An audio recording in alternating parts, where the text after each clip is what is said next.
Tuscaloosa weather. A delightful fall and day we're today back. with a sunny sky. The high for this afternoon around Brock, 71. Jake, Mike, Very Q, cool what's up? tonight, clear with the low at 44. Weather looks good tomorrow and Friday. Lots How's of this a sunshine trap both game? days. We're going to talk about it, Brock. 75 and 78. It's just a question. I didn't say it was. It's just a question, man. It's something to talk about. It's 64 degrees in Tuscaloosa. Once again with Christian Miller taking up that. It's time for the Miller's Edge with New York Giants legend and South Carolina Hall of Famer Corey Miller and his son, 4-time SEC champion and 2-time national champion Christian Miller. And knocked down again. It was Christian Miller. Here is college football playoff national champion Christian Miller on Tide 100.9 and 12:30 a.m. WTBC.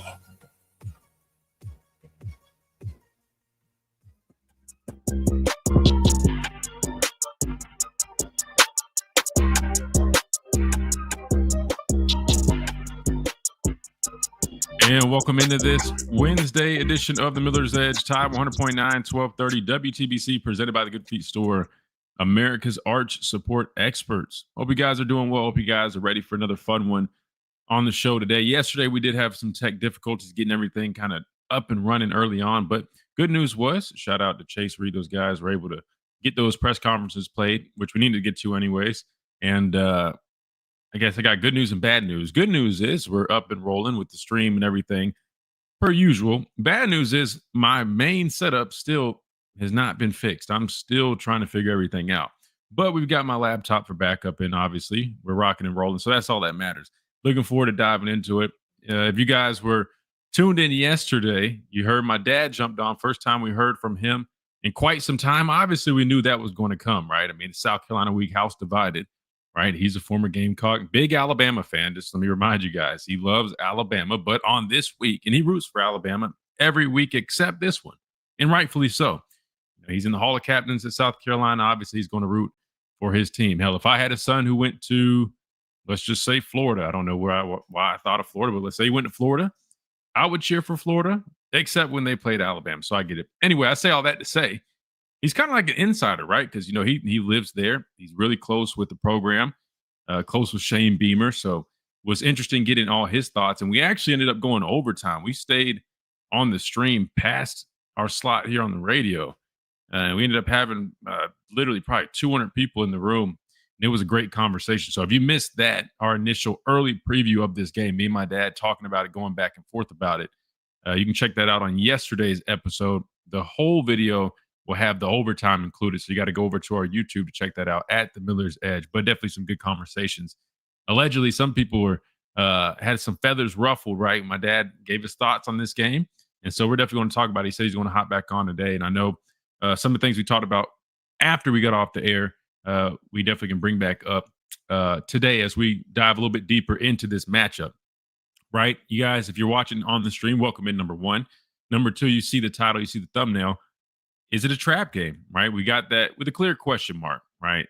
And the reason I say the question mark, I don't necessarily, I could understand if you labeled it a trap game. I'm not necessarily saying it's a trap game, but it's just a good talking point because a lot of people definitely do feel that way. And they definitely felt that way going into this season. At this point in time, not as much, and that's why I'm still kind of on the fence about it. I've been watching a lot of South Carolina tape. I've been able to see the Oklahoma game, Missouri, Vanderbilt, and there might have been one more. And let's just say, it's very interesting where the South Carolina team is at, right? And I'm going to dive into this a whole lot deeper as we go throughout the show, but just kind of get you guys a little bit of a preview from what I'm getting, right? I mean, they've got some good players. They've got a decent defense. I call them decent because they're not great, but they do some things well. They've got some good talent there. And they've got potential, but they haven't tapped into it. And then on the offensive side of the football, man, what a lot of people thought was going to be their vessel this year, what a lot of people thought was going to be able to take them and build off of what they did last year. Again, we're talking about a team in South Carolina that was just on the edge of making the college football playoffs. I mean, they're a good football team. We saw that when they traveled to Tuscaloosa. Lenore Sellers, really good football player. But unfortunately, this year, man, they have not been able to put it all together. And that's in large part due to a very, very, very bad offensive line unit that they have. Now, I talked to my dad yesterday. He claims there's definitely some injuries going on, and I did witness that Saw different left tackles play in that Oklahoma game. But and you talk about this offensive line unit, man, it's one of the worst in the country, literally second worst in terms of sacks given up. I think they've given up like 26 on the year, including 50 tackles for loss. So you're talking about an Alabama defensive line and unit that has been building on their pass rush, being a lot more disruptive as the year has gone on. I definitely think there's going to be plenty of opportunities for those guys up front in this game. I'll talk about that some more. But just overall, man, I mean, the South Carolina team has definitely been a disappointment. That said, these are those teams that you do have to be careful about. And the reason that is, I mean, look, when you're playing against a team that's kind of got their back against the wall, nothing to lose, right? It can spell danger sometimes if you don't address it the correct way. Look, you guys have heard me say this, and I'm not jumping the gun. I'm not trying to give out rat poison. On paper, hell, even on tape, everything points that Alabama should win this game and win it convincingly, right? And again, I'm not trying to spew rat poison. I'm just being honest, right? Just from watching our team and watching their team, man. They don't have the offense to keep up while the defense does some good. And they're a pretty decent unit. Not great. They're pretty good, though. I just don't see how a pretty good unit or a decent unit is going to magically come up with the answers to stop this offense after we've seen some actually really good defenses and they didn't have the answers. So really, logically, it doesn't really bode well for South Carolina. That's just a fact, right? Not numbers based, but tape based, everything included. That said, I still feel like there are some ways that they could find themselves in this football game.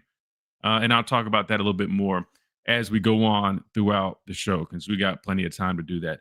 Real quick, before we hit our first time out, got to remind you about our friends over at the Good Feet store. Make sure you guys check them out if you're dealing with any type of pain, whether it's foot pain, knee pain, back pain, hip pain, you name it. They will take care of it. I'm telling you, they've been taking great care of me the past couple of years. Literally, man, it's as easy as putting these in your shoes, boots, whatever the case may be, whatever the occasion is, it doesn't matter. They will go right there and anything that you have on your feet, and they will get to work. So make sure you guys check that out. Plus, also check out Good Feet Kick for Cash. That was a tongue twist right there. Good Feet Kick for Cash. Check them out. If you want a chance to win free money, everybody likes free money. Make sure you guys check out Good Feet Kick for Cash. You sign up, name, email, it's that simple, and you get a chance to be entered in that contest. If you do get selected, you go and kick field goals, right? 10, 20, 30 with a chance to win up to, I think it's $1,000 or $2,000. I'm drawing a blank right here. But even if you don't make any field goal, you still walk away with a gift bag from the Good Feet store. So make sure you guys do that again. GoodFeetKickForCash.com. Again, that is the Good Feet store. Improving the quality of people's lives 2 feet at a time. Quick timeout. We come back. We jump into the conversation. Again, we will discuss in depth this Alabama-South Carolina game. Is it a trap game? Yes, no. Want to hear from you guys. 205-342-9904 is the number. Just give me your thoughts on this game. Allegedly, people had some thoughts on me and my dad's conversation, so I would love to hear from you. And let us know those thoughts. Not other people. Let us know. Right here on the Miller's Edge, Tide 100.9, 1230, WTBC.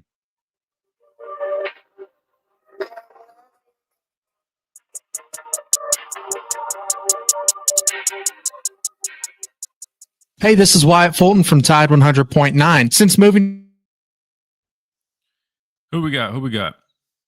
Jake, Brock, Mike, Q06, Yakenji, welcome in. What's up? LK, what's going on? Crystal, how are you? Justin, what's up, man? Chief, what's up? Phil, what's going on? QD, what's going on? Appreciate you guys. If you guys haven't, man, you guys already know what to do. Drop that like, subscribe, all that good stuff. Always helps us out, man. Carson, yo, what's good? Yeah, I got to do better about reminding about the likes. We had like 200 people in here yesterday. We ended up having like 40 likes when we ended the thing. I'm like, come on, man. We can do better than that. But yeah, let me know what you guys think, man. You see the title. Is it a trap game? I'm just curious what you guys think. Obviously, a lot of people felt like that going into the year. A lot of opinions have changed since then.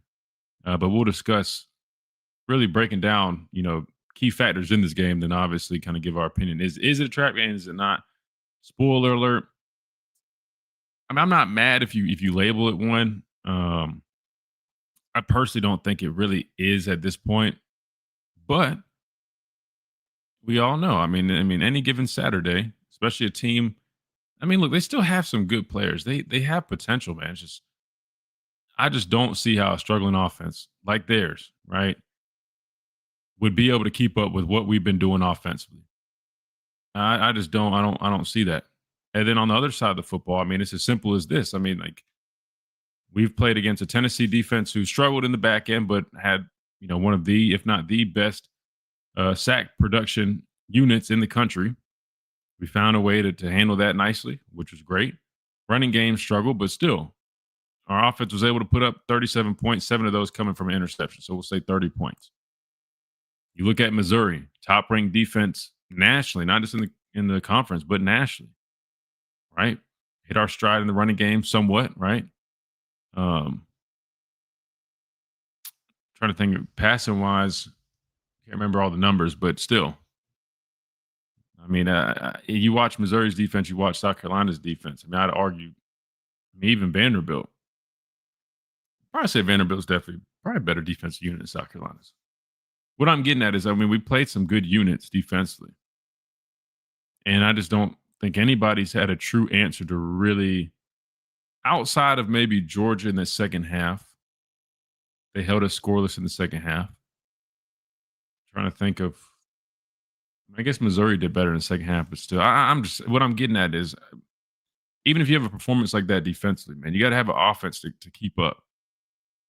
And with South Carolina's production, or I should say lack of production, I just don't see them able to keep up, personally. But there's a path technically, right? Just like there's a path for anybody to lose. And I'll talk about what that could look like given their personnel, their situation, all that stuff in a little bit. Coaching staff and players are well aware of how South Carolina played them last year, not taking them lightly. So they should be ready. Yeah, and even just, I mean, just looking within, right? Just seeing how Coach DeBoer's demeanor and his approach has completely changed. Like I'm telling you, like firsthand, like with all due respect, like he was a little bit too lax last year. I'm just gonna be honest with you guys. I mean, even Deontay Lawson, he spoke to media yesterday and even said like, "Oh, Coach DeBoer's evolving." I mean, that's literally clearly indicating like we're seeing more out of him as well. Like, so it's not like just, the fans are now seeing it. I mean, even the players are seeing it. So that proves that there's been a change. And I think that change has directly affected what we see out of our guys. I mean, we always talk about it. That you take on the persona of your coach. And from being around the program last year and this year as well, I mean, just last year, I think it was just a little bit too laid back at times in terms of like their whole process. And I feel like right now where they're at, it's a lot different, right? And I think that's having a direct effect. And not just him. I mean, even everybody. I think Grubb is a lot more, I don't want to say like has a more aggressive coaching style, but he's definitely a lot harder on guys, which I think is good. Yeah, like last year was like his honeymoon year. This year's locked and loaded. Yeah, you know what I mean? Like if you want to, word it like that, or I get it. Year one is always going to be tough. He's still kind of establishing things, but I mean, you got guys, you know what I mean, not on time with meetings and things, and there's not really too much really being done. I think that's why, like, it started in the offseason, right, with Coach Ballou. I mean, they addressed some stuff straight up. Insurance that you can. But now we're seeing even Coach DeBoer kind of taking the bull by the horns. I think that's had a direct, because think about it, week one, I get it's week one, but still, then compare Coach DeBoer week one and now how you're seeing him, whether it's in the media, practice, totally different.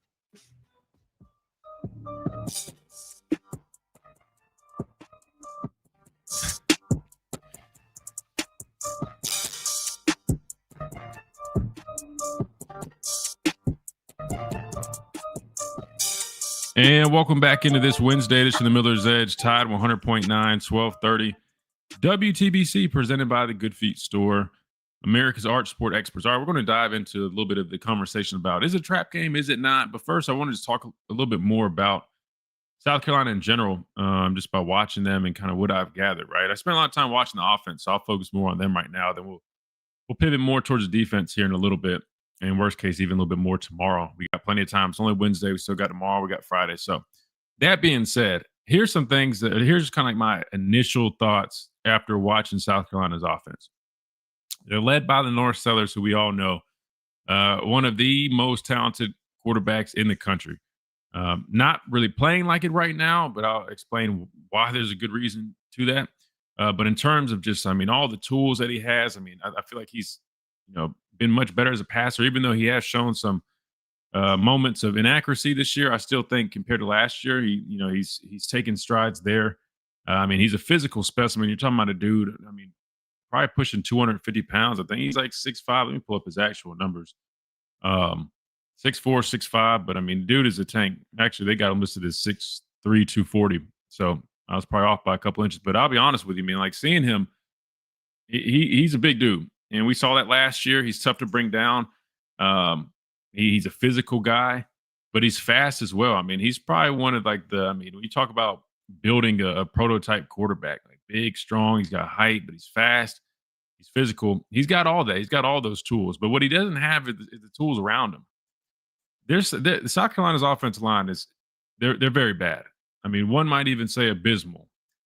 Their interior offensive line on tape has been, so disappointing. Their center is bad. Their guards are bad. I genuinely believe LT Overton, when he's working that 3 and 4 eye, right, when he's on some, matched up on some of those guards, working on the inside, which he does most of the time. Sometimes you see him, out in a 5, but for the most part, 4 eye, 3 technique, which in a 4 eye sometimes depends on where, whatever the path is or kind of what the front, it's not front, but what they're called, what they're doing defensively can change. Sometimes he might be a little bit more, end up out for contain on the tackle. But what I'm getting at is when he's matched up on these guards, I think a guy like him should have a field day. He should have a field day. James Smith as well. Hell, even 90, even Simmons, man. I think there's a lot of opportunities for big plays made. Oklahoma, which they have a really good defense, especially their front. We all know that. They've got great players up front. I want to say they had maybe 6 sacks and a number of tackles for loss. And a lot of it was coming from the interior. At least a lot of that pressure was. They're very disruptive on the inside. Their tackles aren't much better. Their left tackle, they had 74 in there initially with Oklahoma. He's susceptible to power, right? He's a taller, a little bit lankier guy. Then they subbed him out. I don't know if he got hurt or whatever the deal was. They put 55 in a big guy who had, some of the slowest feet, like he was walking in mud. So I really think, then you talk about Yanze coming off a 3-sack performance.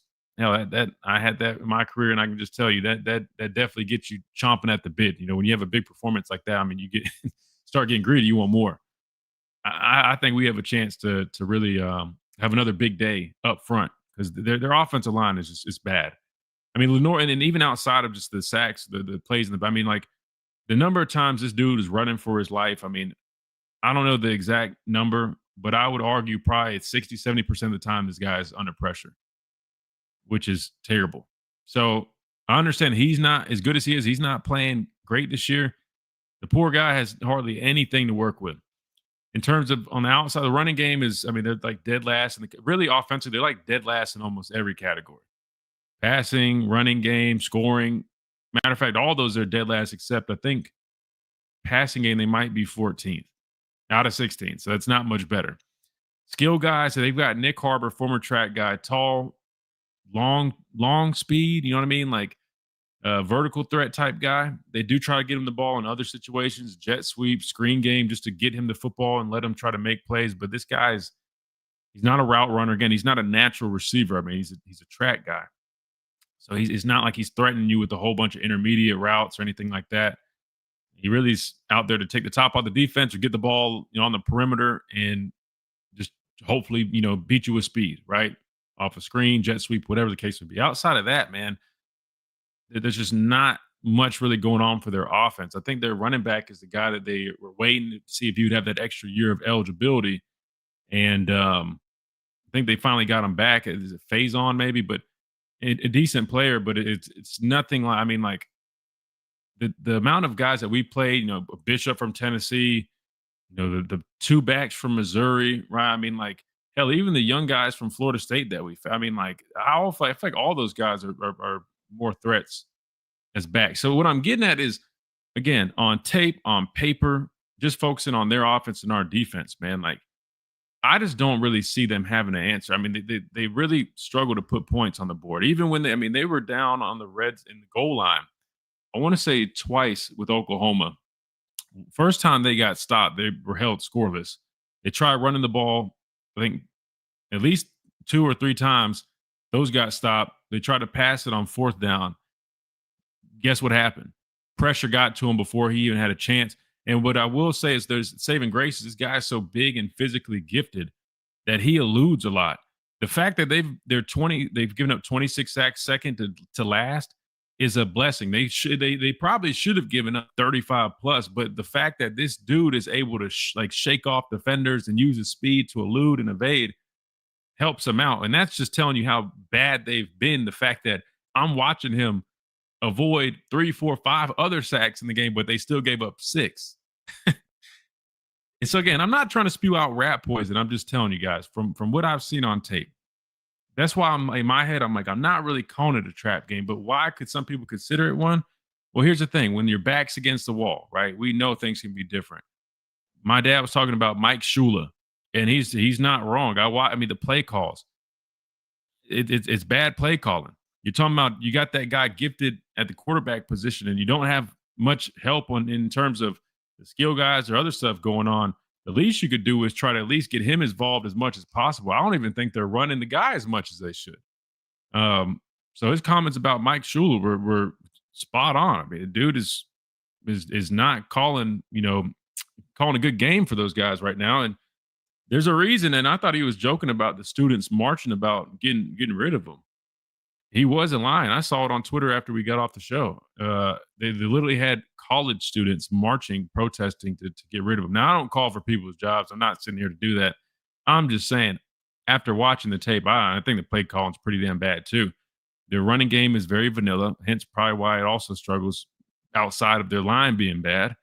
A lot of inside zone, split zone. I mean, occasional zone read and RPO game, but other than that, I mean, it's very, I don't know, very underwhelming.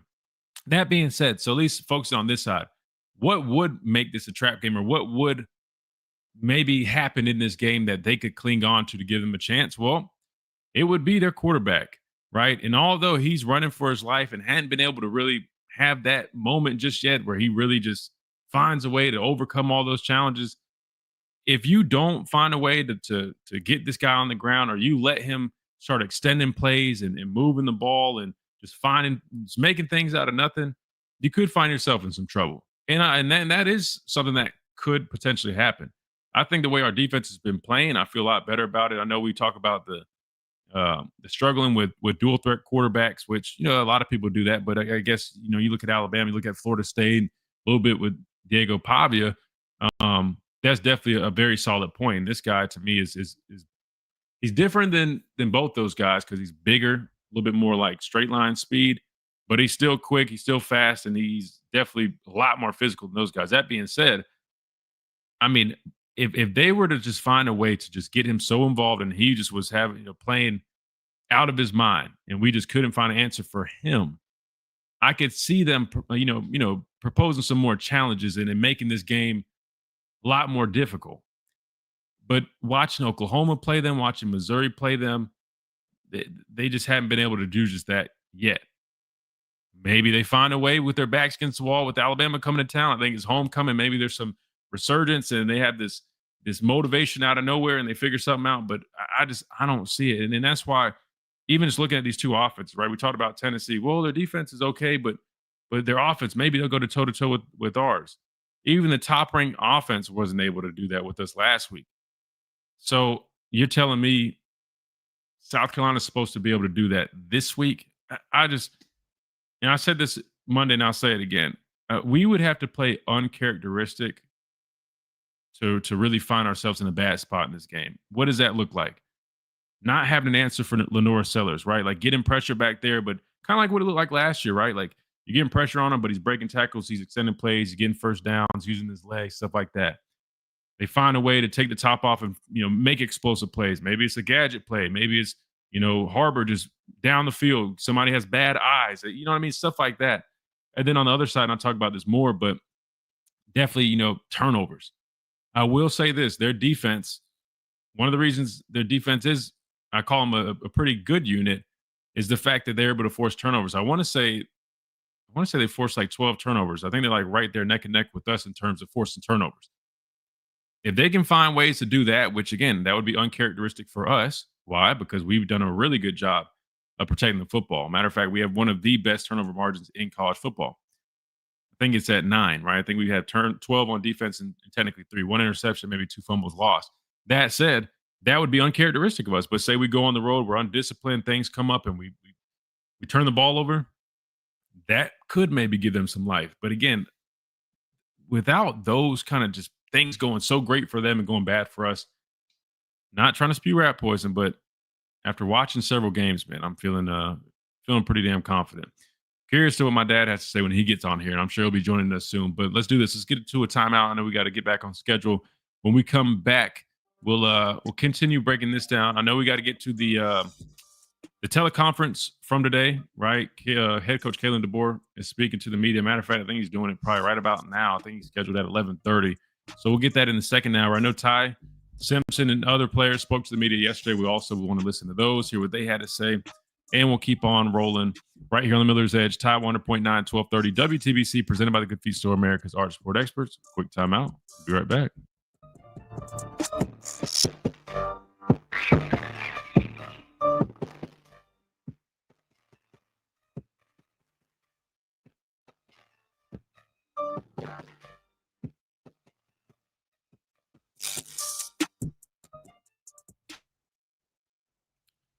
Let's see.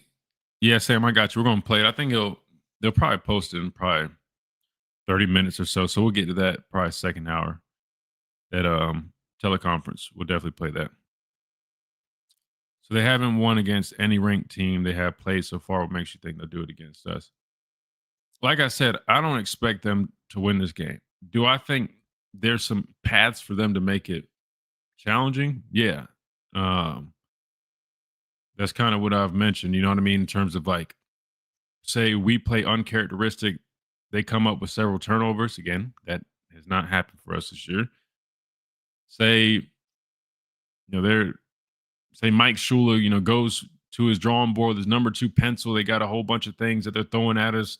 Lenora Sellers is being superhuman out there. We can't find an answer for him because they're back. They're skill guys. Even like Nick Harbor guy. He's got straight line speed. If you have bad eyes, I'm sure he could probably just beat you with his speed. But I just feel like if you're a defensive coordinator, they only have limited weapons to worry about. I would be very surprised if we weren't taking into consideration, hey, their main guy that they try to go to is literally a track star, right? I think our guys should be conscious of that. That's really the only way I see it. And it sounds weird because you guys know me. I'm very honest and upfront, and I don't ever like to just pump sunshine, which I promise I'm not. I think there's definitely paths for this to be a challenging game. Like my dad mentioned, they went on the road. They played LSU tight. They only lost by 10, I believe. Vanderbilt beat them 31-7, but I know Lenore's did get hurt in that game. That Missouri score, what was that Missouri score? Let me see. What was the final for Missouri? Missouri, they lost 29-20. And that was on the road as well. So again, don't get me wrong. I make them sound like terrible. They're not necessarily like the worst I've ever seen, but compared to what we've been playing the last several weeks, I think that's kind of where I'm coming from. Like, we just got done playing a Tennessee team that had number 1 scoring offense in the country, top ranked defensive line unit in terms of sack production. We saw how that went. I get it was at home, other factors, cool. We just played a Vanderbilt team, right, who had a solid defense, did some good stuff on defense, offensively. Coming into the game, I know they didn't really play a whole bunch of people, but with Pavia, they have a really good tight end there. Offensive line for Vanderbilt was pretty decent as well. You know what I mean? We thought we did solid in that game. Missouri for sure, going on the road, playing those guys. I know it wasn't perfect. Offensive line, had some issues here and there, but I just South Carolina's just not on the level of those teams, man. So think that's kind of where my perspective comes from.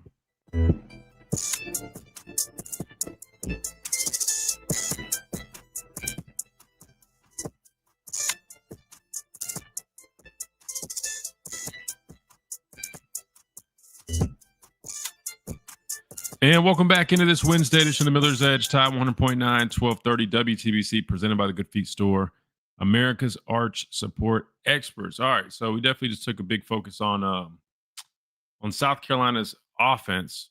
I don't have a whole bunch of time to do their defense right now, so I'll probably end up just reading some of these messages that we have on here. We are open on the phone lines, I believe, 205-342-9904. I'm surprised because, again, allegedly, this is what I heard, is that some people had some comments on my dad's comments about the game yesterday, which is always funny. People always got all these damn comments and stuff they want to say, but they never want to call in and discuss stuff. I don't understand. The phone lines are open anytime. If anybody ever has anything they want to debate or discuss, you can disagree. That's literally part of it. That's literally what makes sports radio. I'll never understand why people go, oh, we heard something that we didn't like or agree with, and we're just going to sit there and cry about it on another show or something else instead of just talking about it, leaving a message.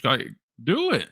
That's what sports radio is about. Debate. It's about going back and forth. It's about nobody's ever going to have the same opinion on anything. I'll never understand that.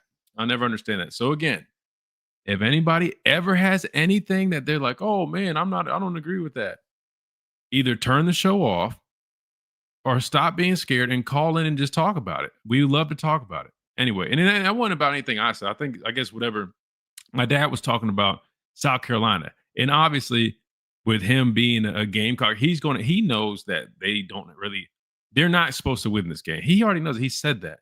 But he's going to try to, point in the direction of, all right, well, this could be an issue. This could be a factor if you allow it. Like I said, I'm glad to have a different opinion. I don't want to talk with somebody who has the same damn opinion as me all the time. That's boring. That makes for boring radio. It's good when we go back and forth. Don't understand some people sometimes. All right, let's do this. Let's go to the phone lines, 205-342-9904. We got Carson up first. Carson, welcome in.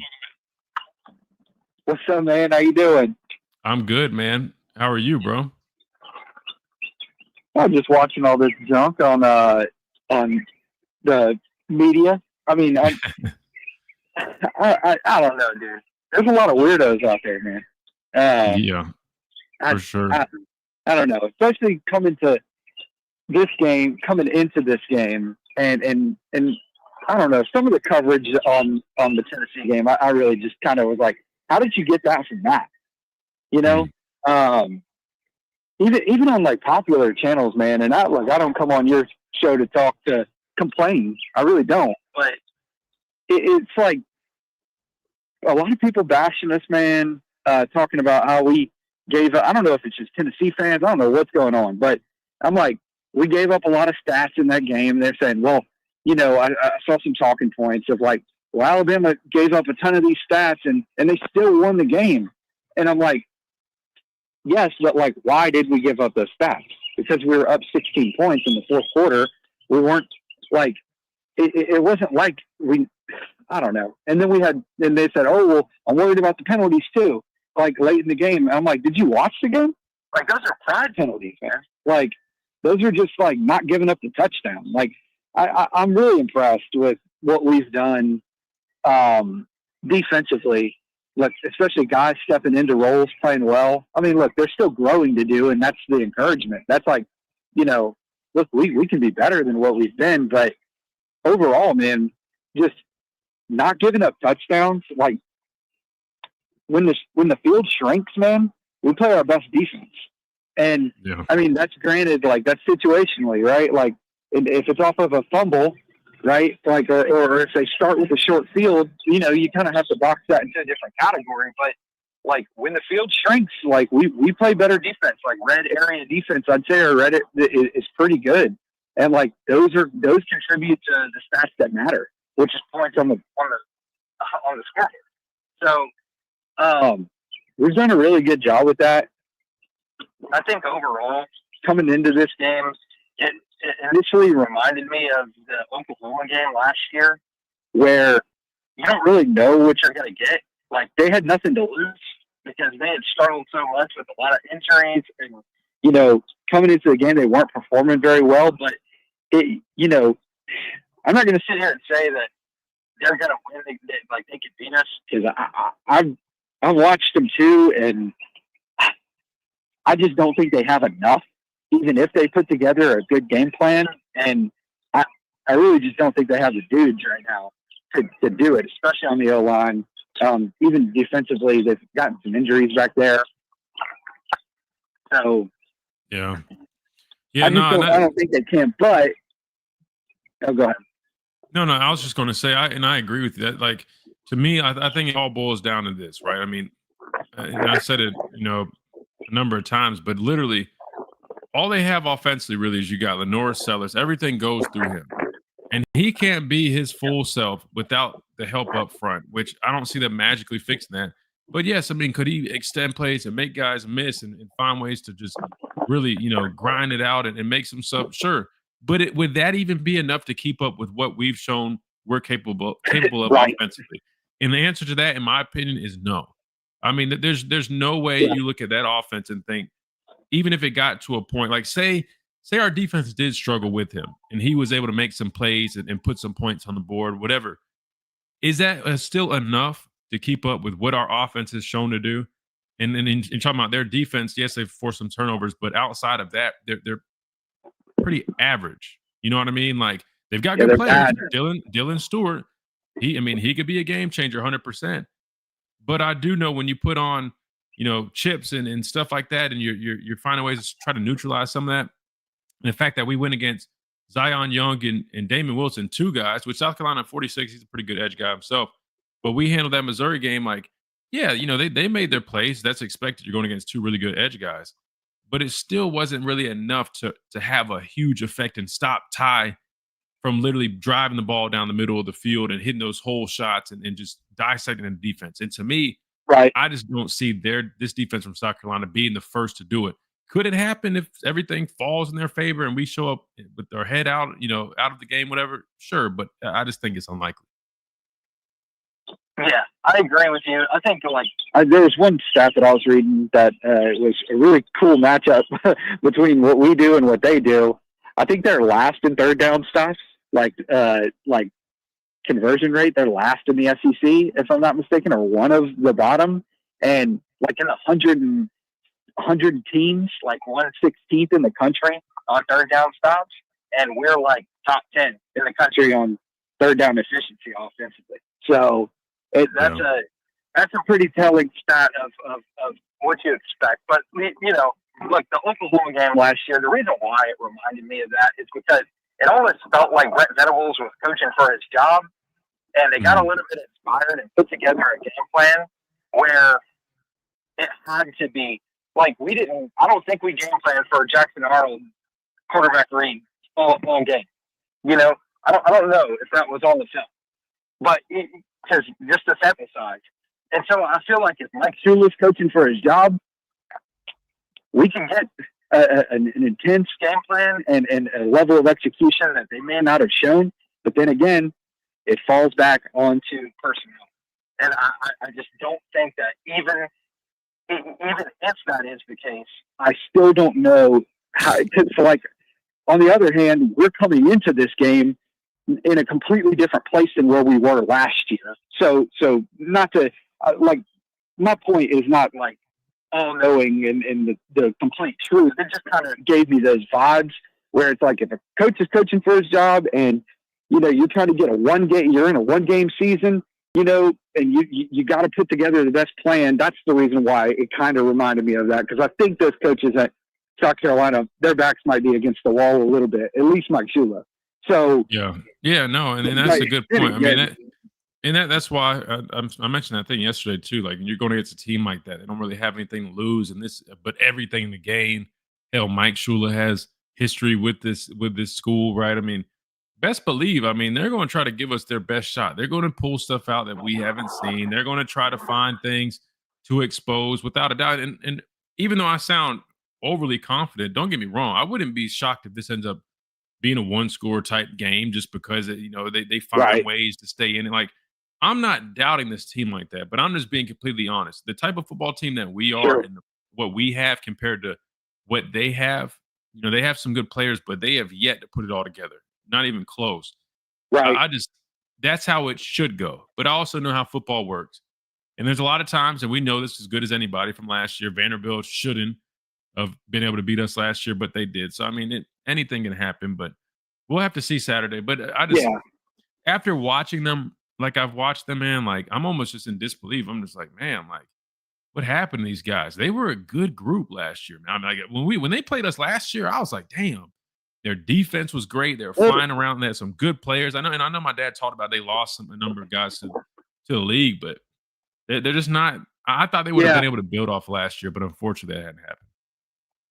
Yeah, I mean that's just the league, though, right? Because look, they did like having Kennard on the other side of Dylan Stewart, and Dylan Stewart being a pup, like as a freshman, helped a lot. I mean, he was wasn't Kennard SEC Defensive Player of the Year or whatever it. I don't know what award he won, but having both of them was the benefit. Also having even Maury, the safety, and losing a lot of guys on defense that are older. And then on top of that, adding the injuries to what they had this year. And then, like, offensively, it just doesn't match up. Like, Nick Harbor, like you said, sprinter, track speed, really fast guy. But if you don't have an offensive line, you can't take these shots. If you can't set up the play action pass. And one thing also that I think I said it to you this summer talking about South Carolina, was losing Rocket Sanders at running back. He was really the physicality that they needed, where he covered up a lot of their offensive line gaps last year, where it was his sheer physicality. Where, I mean, I think he was number 1 in broken tackles in the SEC last year. And I think like that was the identity, and it started with that. And I said losing Rocket Sanders is going to hurt them more than unless they can replace it. And it's not the end all, like of course you have Lenore Sellers, of course you have other things that you do well, but that factor of their offense, where you have a running back who's 230 pounds who can break tackles and get through all of the junk when those gaps close. And I just thought, like, dang, they're losing that, man. People might not be worried about that, but I think that's a bigger deal than what people think. But, yeah, I mean, look, this coaching staff, before I go, I'll say this coaching staff, I trust them now. They've been winning the chess matches, and not all the time, but when it matters, they've been winning the chess matches. And I think that the game within the game, they're doing it doing it at an elite level right now. So, if we prepare like we've been preparing, and we bring the intensity like we've been bringing, this game is business as usual. It'll be belt for 4 quarters. Yeah, no, I agree. And your point about the coaching staff, no, I definitely feel, we're in a much better place now, given they're about a year and a half in now. They know what to expect. They've played these teams now. They know what it's like playing on the road in the SEC. They know what it's like going through a gauntlet and playing back-to-back games against good competition in the SEC. It's evident that their approach is completely different. And I was saying earlier on the show, on the stream, like, I don't mean to say this in a bad way, but being up at the practices and around the facility last year, I'm just going to be honest. I think Coach DeBoer was a little too laid back. I mean, and look, it's year one. He's still trying to figure everything out himself, and it makes sense. And if you don't believe me, I mean, just listen to Deontay Lawson yesterday. He made the comment, Coach DeBoer is evolving, right? And we're getting used to that. Like that literally is saying, yeah, he's kind of changed his persona a little bit, and I think that was needed. And I think because these guys are feeding off of it. We say it all the time. You take on the persona of your head coach, and when you see your head coach smacking pads and not afraid to jump on guys and bringing more of an edge, the players are naturally going to play with an edge, versus when he's a little bit more laid back and when things go bad and he's kind of just a little bit more calm demeanor, the guys naturally are just going to kind of take that on too. So I'm with you on that point as well. Yeah. Carson, we appreciate you, man. Great stuff as always, brother. Of course, man. Thank you for taking my call, buddy. Absolutely, man. Be easy, bro. Good deal. All right. We got to hit this top of the hour break. Going to do it a little early because we're going to stack breaks, get back on schedule. But good stuff from Carson. When we come back, we'll continue breaking down this matchup. I got some tape pulled up. So if you guys want to check that out, you guys know where to go. At the Miller's Edge on YouTube, completely free. Just ask, you drop a like on the video and subscribe. And you can also watch the streams as well on the Facebook page of Tide 100.9. But if you don't care about that, don't worry. Stay tuned on the radio, Tide 100.9. You guys already know that whole deal. Plus, download that app, completely free, Tide 100.9 on the Google Play Store, Apple App Store, all that good stuff as well. Top of the hour break. We'll be right back after a quick timeout right here on the Miller's Edge, Tide 100.9, 1230, WTBC.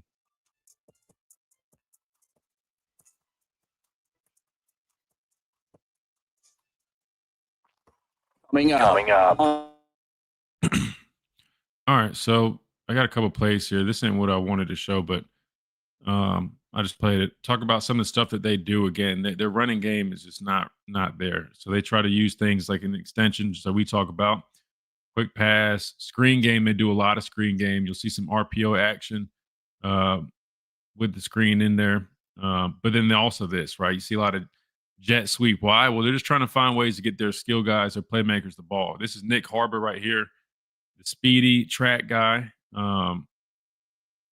Again, he's not a threat as a route runner. I mean, you don't really expect it. He's a converted track star. But again, you'll see some stuff like this. And as long as you play these things right, being able to flow on the perimeter, man, I'm not too worried about these things. I mean, now if you don't, you know what I mean, come up and run support or have guys setting edges, not just I'm talking about in the interior, but I'm even saying like out here on the perimeter now, you let him cut up. Now, dude does have some speed. You got to be careful, but you see it right here. Whoops. Now, this is sped up, by the way. He's not that fast. He's fast, not that fast. All right, you see what I'm saying, guys? Beating blocks, not being hung up on blocks, people flowing to the football. You see all these hats flowing to the football. There's nowhere to go, right? But it starts with this guy cutting it up, right? Getting outside of his block, quote unquote, setting the edge out there on the perimeter. Everybody flowing to the football. Pretty much neutralize that, right? There were some plays I wanted to show you, though. It was with Lenoris. I think it was with their offensive line. And how the hell did we just end up back there? Hold on one second. Oh, yeah. It starts right here. So I wanted to pull this up because I want to show you guys, number one, their offensive line struggling.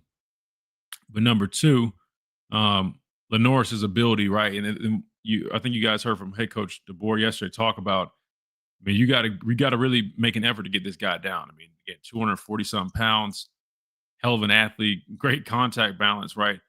You might get to him, but you're not going to necessarily just get him down. That's why I said I'm surprised they haven't given up even more sacks. Why does it keep jumping ahead? Come on, I don't want to get this. I'm trying to be careful, guys, because I just don't want any copyright issues. But you see in the interior, right? Working a Tom game. See the guy setting the pick on the center. 0 wraps. But you just see like even their ability to pick up. I mean, the tackle helps. So you technically got a 3-on-2 right here. He ends up just knocking the guy. This guy does a hell of a job. I mean, again, Oklahoma's got a really good front.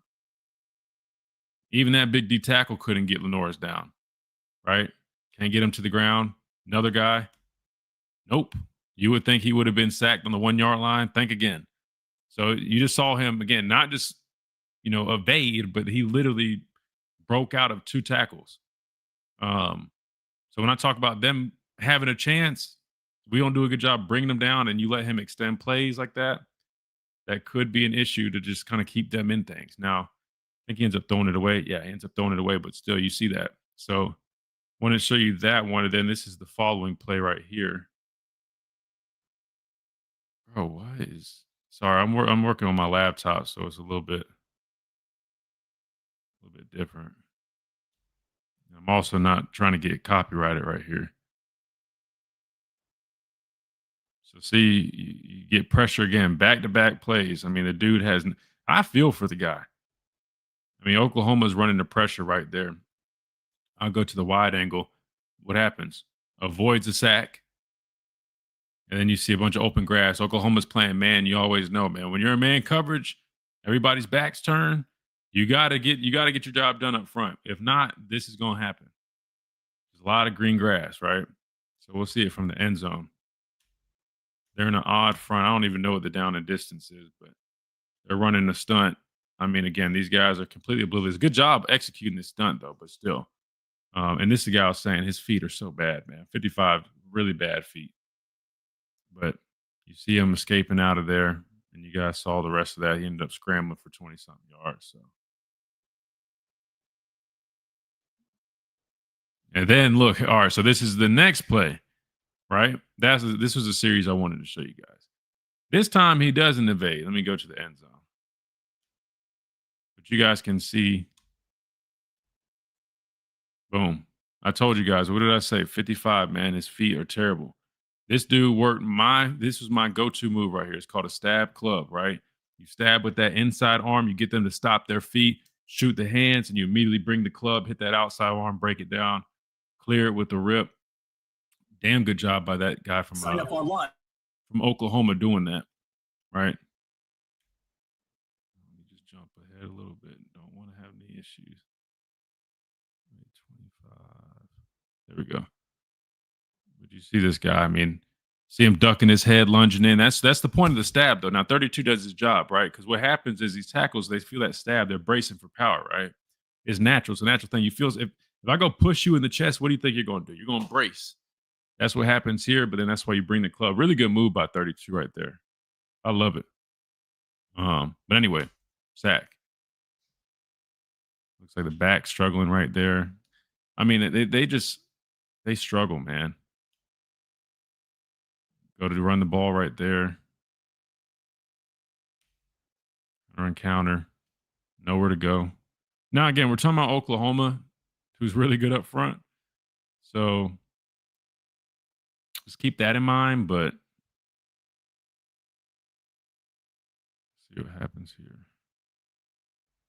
I don't know if I got this far in here. Just hit the check down.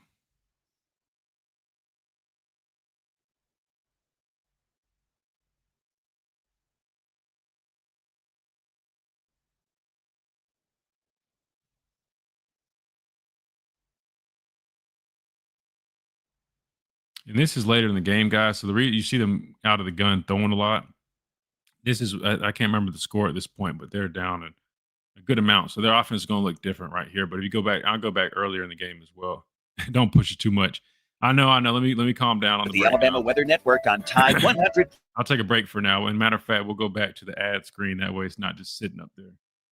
Good call. Good call. Good call. Good call. We don't want to push it. Good call. But if you go back earlier in the game, you'll see you'll see what I was talking about, the other stuff, that, a lot of perimeter stuff, zones, screen game. I'll jump back on there in a minute. But good call, JS. Good call. Oh, and answer, who asked that question? If I got ice cream from the truck. No, sir, I did not.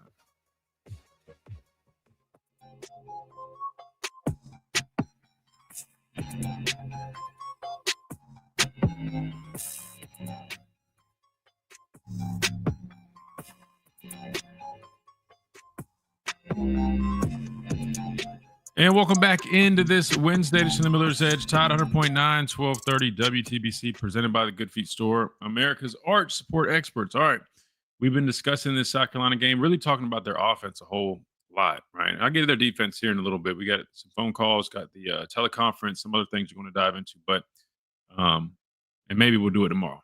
But piggybacking off of that, because we got a question right here I'll hit while I'm staring at it. How does this South Carolina team compare to last year's team?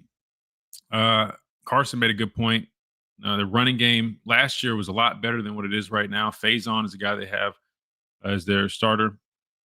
Transferred in from, where did he come from? Maybe Virginia, or I can't remember where he came from. But anyway, Rocket Sanders they had last year, a lot more physical type of back.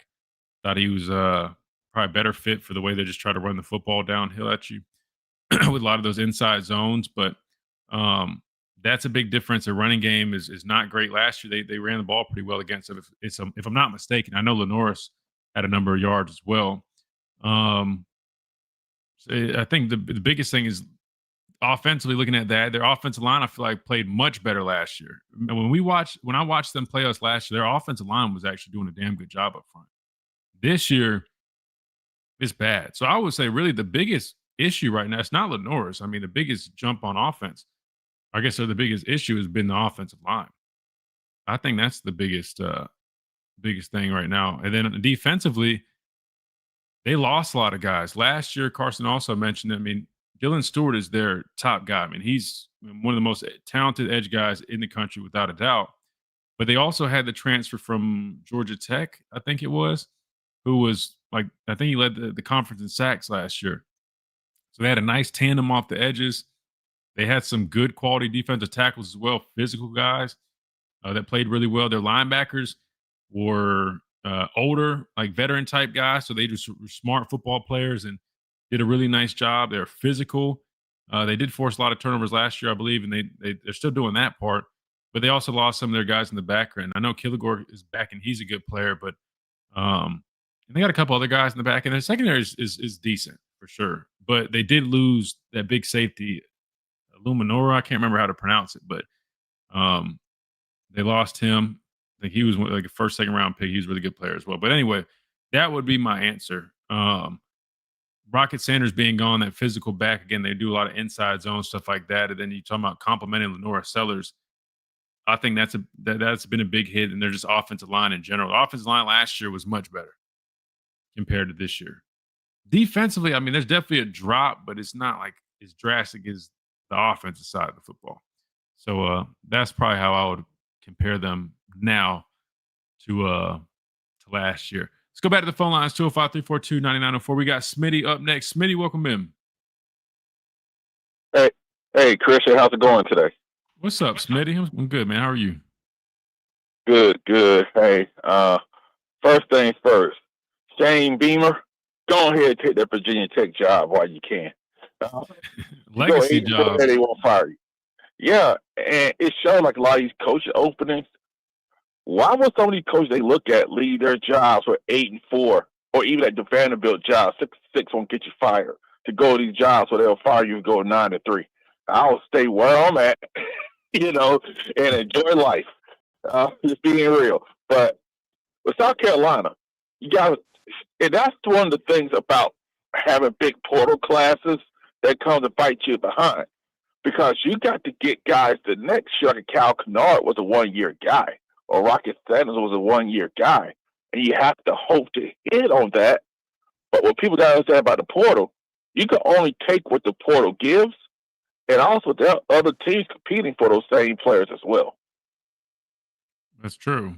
No, that's true. And they've had a lot of guys leave. They've had a lot of guys come in. I mean, two of their linebackers are former Alabama guys, and Sean Murphy and Okoronkwo. And then then they've got is it Goodwine? I think he was a defensive tackle that transferred from here as well. But you're right. They've and last year they had that thing too. They had a lot of guys leave last year, but a lot of guys come in, and it seemed like last year benefited them a little bit more than it did this year, unfortunately.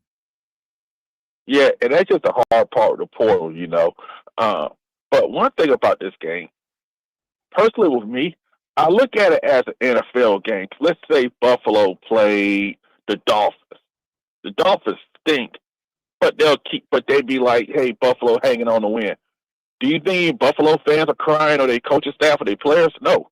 I just want Alabama to win the game, because it's kind of like, to me, this is a scheduled game where you play these tough, physical, emotional games, and it's the last one. Or it's kind of the NBA where the 3 games in 4 nights, that last game you play the worst team in the league and they give you problems. That's just what I look at, and I just think at the end of the day, just win the game. I'd rather folks complain that they didn't win by enough than lose a game. You get what I'm saying? Yeah, no, absolutely. And I mean, I think that's kind of where we're at in college football as well, too, right? I mean, I don't think you expect to just go blow everybody out in today's game, especially in this conference, man. I mean, like, a lot of people on the outside, the Danny Cannells, all these other people, they're hard-headed, and they try to mock the SEC and make it seem like, oh, Ohio State fans. People just right. Big Ten, obsessors or ACC guys like Danny Cannell, but they have no idea until you've actually lived it, right? I mean, when you're in this conference week in and week out, man, these teams, we just beat up on each other. I mean, look at it. You got Missouri and Vanderbilt, or Missouri going to Auburn, who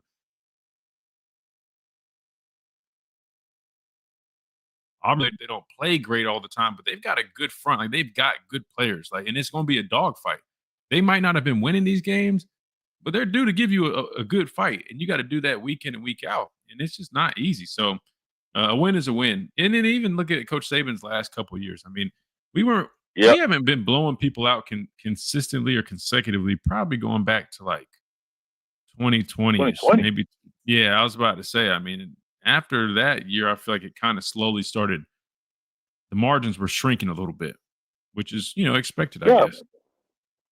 Yeah, because at 2021, Bryce Young had to put up 500 yards to beat Arkansas at home. It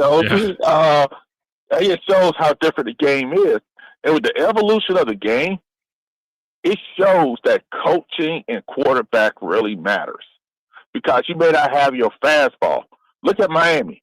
Great on both lines of scrimmage. Got good talent on the outside. But they coach, not an X's and O's guy. Carson Beck would turn the ball over. That will lose you a game. And I think this showing, like with this staff, and I still think they're growing, and the players, these young players are growing. But it shows that these guys can coach a close game. They know how to manage a game. And I think with DeBoer, part of me thinking he's comfortable being himself now. Because I think with the dynamics of taking his job, because a lot of Bama fans didn't watch Washington games. I did because I live in Phoenix and I was up at night. But he had emotion then, but it's not going to have the emphasis of it as you coach at an SEC school with the intensity, the media, from the media and the fans. Right. But I think the problem was you taking on a job that no one ever had to take on behind that Coach Saban. And you had so many people say they want to do it this way, or Saban would have done it this way. Why you didn't hire a Saban guy? And I believe now he just like, hey, y'all gonna get rid of me, I'm gonna do it my way. And I say this, I commend Greg Byrne for not getting a Saban guy, because it would be like the New England, these folks hiring Belichick assistants, and they're not failing because they're trying to be Belichick. And I think this staff has done a good job. Is it perfect? No, we give up too many gas runs. But at the same time, they're recruiting very well. The players play for them. And they do a good job of managing the game as well. And I think that's something I've been happy with. Like I said, just win the game Saturday. That's all I care about. Yeah. Well, I mean, and to be fair, if you watch Washington, they played a lot of really close games as well. I'm not saying that's necessarily a characteristic of Coach DeBoer, but that was something they did at Washington. But again, I think it's all about perspective. I think if you look at it from the perspective that he's shown that he can win the tight ones. Yeah, you might play tight ones more frequently, but the good news is he's typically pretty successful in those situations and those moments. And I think we're seeing why. They're not afraid to be aggressive, but they do it strategically. They're smart with their aggression, right? They're not just calling stupid stuff. I guess the arm punt one on that 4th and 1, maybe I could have said, I would have thought about something different there. But still, other than that, when they're aggressive, man, we're very successful, right? So it works out. Yeah. Can't fault them. They get paid a lot of money to do that job. Yeah, that's the truth. And I believe they have confidence in this team, in their players, and it shows. And I think like with Ty, how this guy's developed, and I don't think we knew he'll be a good player, but I don't think any of us saw this coming from him pre-snap, like knowing where to go with the ball at that level. And but at the same time, and I think that translates to recruiting also, because you got these guys like, they developed Ty, they developed like Milroe's a 3rd-round pick in the league, and that's up to the sneeze at if you're a 3rd-round pick in the league. Just getting drafted is a win and a blessing. Absolutely. And then Michael Penix and Jake Hayner, who's on the Saints. So, and I got a question for you, and I'll take it off the air. Looks like they may be training for 2 quarterbacks this cycle. They took 2 last cycle. With the way the portal is now and the way the football is now, as long as you're honest with these guys, would it be ideal to take 2 if you could, because of the potential turnover of the position? Yeah, that's a good question. Yeah, we definitely let me sit on that. We gotta hit this break, and I'll definitely answer that one. Yeah. Smitty, I appreciate you, bro. That's a good question. We'll definitely talk about that. Hey, peace, man. You have a good one. Yes, sir. You too, man. Yeah, you are. He is right, though. We did take 2 this most recent one, and then looks like we definitely could have 2 in 27. So It's a good point to bring up. We'll tackle that when we come back right here on the Miller's Edge, Tide 100.9, 1230 WTBC. Plus, we got more phone calls to get to. Ricky, Seth, I see you. We're coming to you right here on the Miller's Edge. We'll be right back.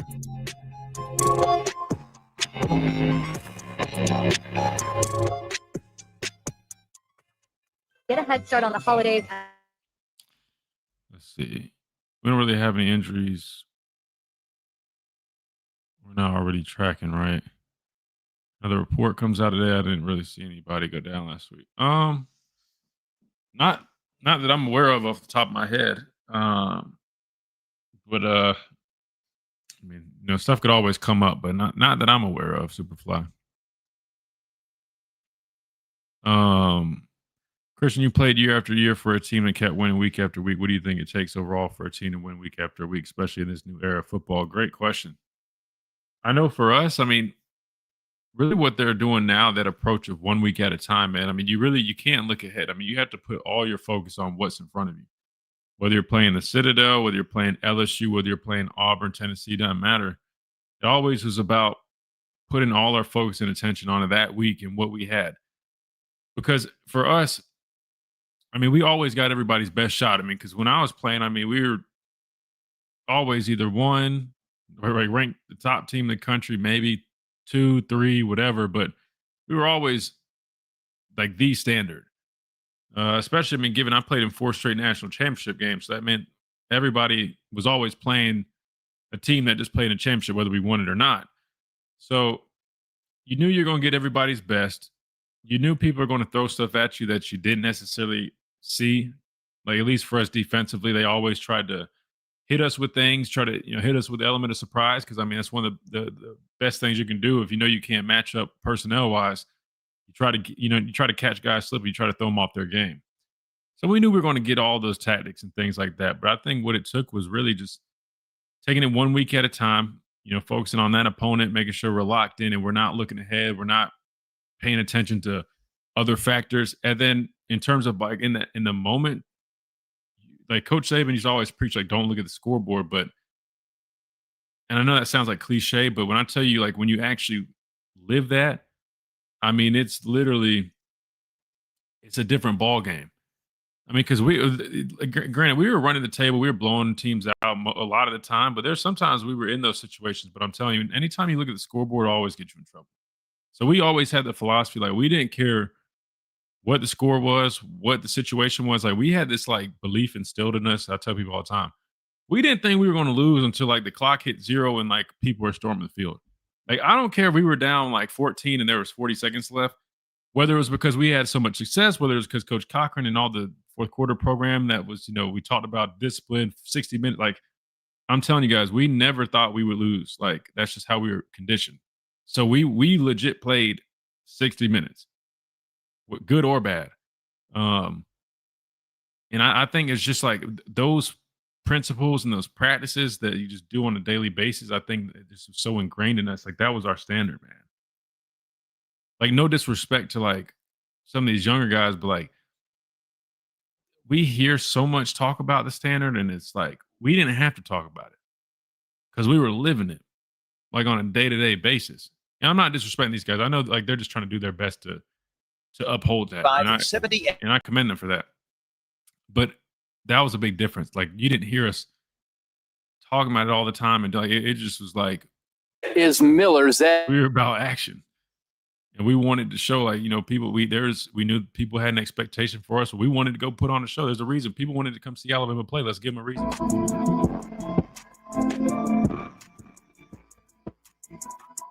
And welcome back into this Wednesday edition of the Miller's Edge, Tide 100.9, 1230. WTBC, we've been talking a whole bunch about this South Carolina matchup. Could it be a trap game? Right? Maybe, maybe not. I gave you my thoughts. I've put on some tape. I've showed you a lot about South Carolina's offense, kind of some things to expect. I guess I didn't really talk about how you defend that, right? We didn't really dive too deep into that. So maybe we will here in a minute. But I know we got callers, right? And I want to keep going to you guys, 205-342-9904. We got Ricky up next. Ricky, welcome in. What's going on, y'all? Man, can't complain, bro. How's everything? Man, it's good. I'm just on my way to a different location on set, and I figured I can call in between. So Love it. I wanted to ask, well, because I thought your dad was right yesterday, but I also thought he was wrong yesterday. So yes, do I think it's a trap game? Yes, but I think that's because of the brand more so than like, a team is like underrated and like they've been like looking. I think everybody brings their best like against Alabama. However, I do agree with him that with that Tennessee game, I thought it was more so a bad performance by Tennessee, and they kind of let the game get away from them versus us like straight up beating them. Because I watched the game again, and I thought to myself like, there's some drop passes, a little bit of bad quarterback play. If they don't make those mistakes, like that game could have easily like went either way. Yeah, So and I that's do that. agree. That's why I mentioned that because again, it's not hating or it's not sounding because even I'm saying that I'm agreeing with you, and that's coming from a former Bama player. Obviously, I mean I'm all about Alabama, but when you analyze it, I do agree. Tennessee, they definitely did not do themselves any favor with a lot of that stuff. I know people are going to obsess over the play call on the one or the two, whatever yard line they were on, the interception, but all those drops, right? I mean, again, they would be driving the football down the field, and hell, they had a number of penalties. A man downfield, like they were dealing with a lot of those issues Beating that, themselves. yeah, you know what I'm saying, that directly, shoot yourself in the foot and then put yourself backwards. So, no, you're not wrong by saying that. I still thought, I mean, we did a lot of good stuff in there, and I definitely highlighted that. But there's nothing wrong with also pointing out they definitely didn't play a great clean game themselves. Nothing wrong with saying that. Well, no, like, and that's kind of what I thought. Like, and even that play call where Xavier Brown intercepted it and ran out all the way back. I didn't think that was a bad play call. I thought it was just bad quarterback play.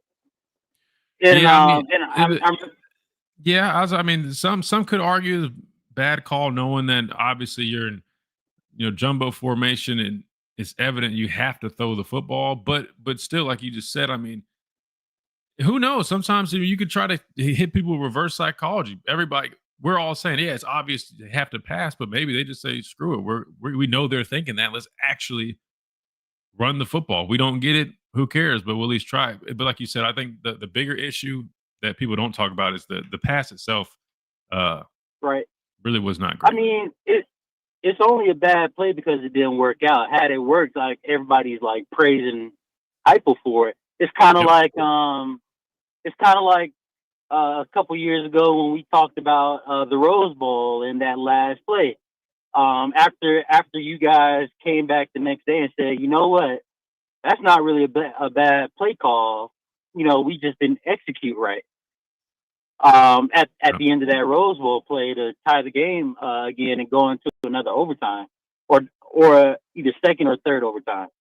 Like, I just think they just didn't execute. I didn't think Tennessee came in with a bad game plan. I thought that the better team took advantage, which is where I agree with you because I've heard you say this plenty of times.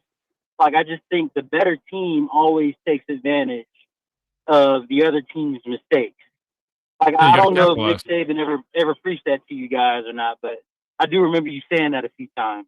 Yeah, no, it's all about capitalizing. That's why I always say, like, you can mention that, like, yes, Tennessee had their, fair share of, self-inflicted wounds, things that they messed up on, but you also tip your hat to our guys capitalizing on those moments, right? Sometimes people don't capitalize on stuff. We've been doing a nice job capitalizing. So, two things Right. can be true. I'm always a firm believer of that. It's not always so black and white like people like to paint stuff. I mean, a lot of times it's a little bit of both with a number of things. Here's my thing about South Carolina, though. I think that Alabama can actually like make a lot of mistakes. I just don't feel like South Carolina this year is good enough to capitalize on it. That's where I disagree with Corey in the trap part of it, or whatever he wants to call it. I just Yeah. don't think that. I just don't think that Shane Beamer has the offensive staff to really take advantage of like Alabama if we were to make like a bunch of mistakes, which I don't. That obviously could happen. Like, right? Like, I'm not like dismissing that. Like, we still talk about how we can like improve week to week.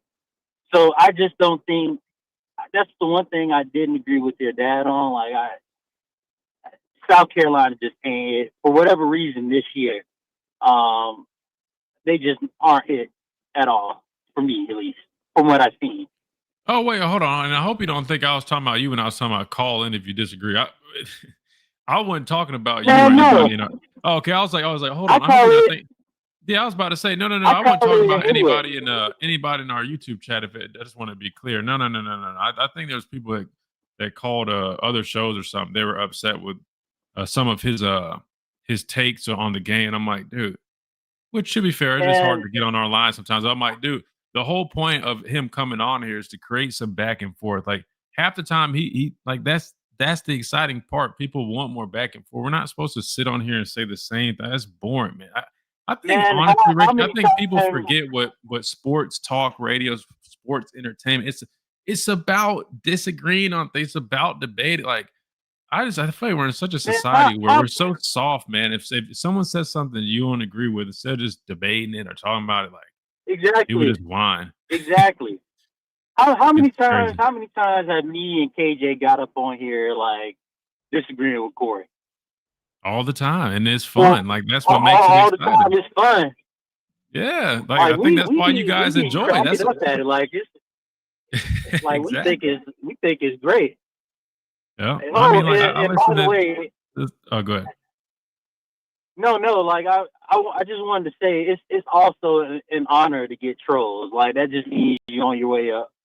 Like, oh yeah, I see the same thing with like I even see the same thing with like Josh Pate every week, like with him and his JP poll and everybody that claims they watch the show, and he has to explain in detail what like a power rating is versus a ranking every single week, and they still troll him.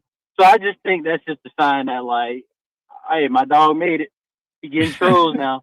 Oh yeah, and I mean, look, I've just learned. I mean, the thing people got to remember: no one's God, right? No, we can't predict exactly what's going to happen. All I do is I try to analyze things based off of my football experience, my knowledge of the game, and what I see on tape. You know, y'all hear me? I throw out numbers. I like, because again, numbers can paint part of the picture. It might point some things out for me to go look at. But at the end of the day, I go off of what I see. I trust my eyes.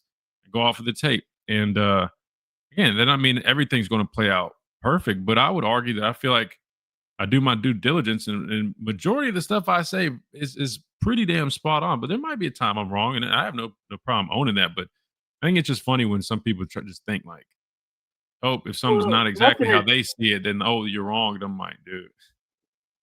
Well, nothing is absolute, right? But like you gotta at some point, like you playing at the highest level, both at the collegiate level and the NFL, that gotta mean like something, like when you challenging someone on their expertise.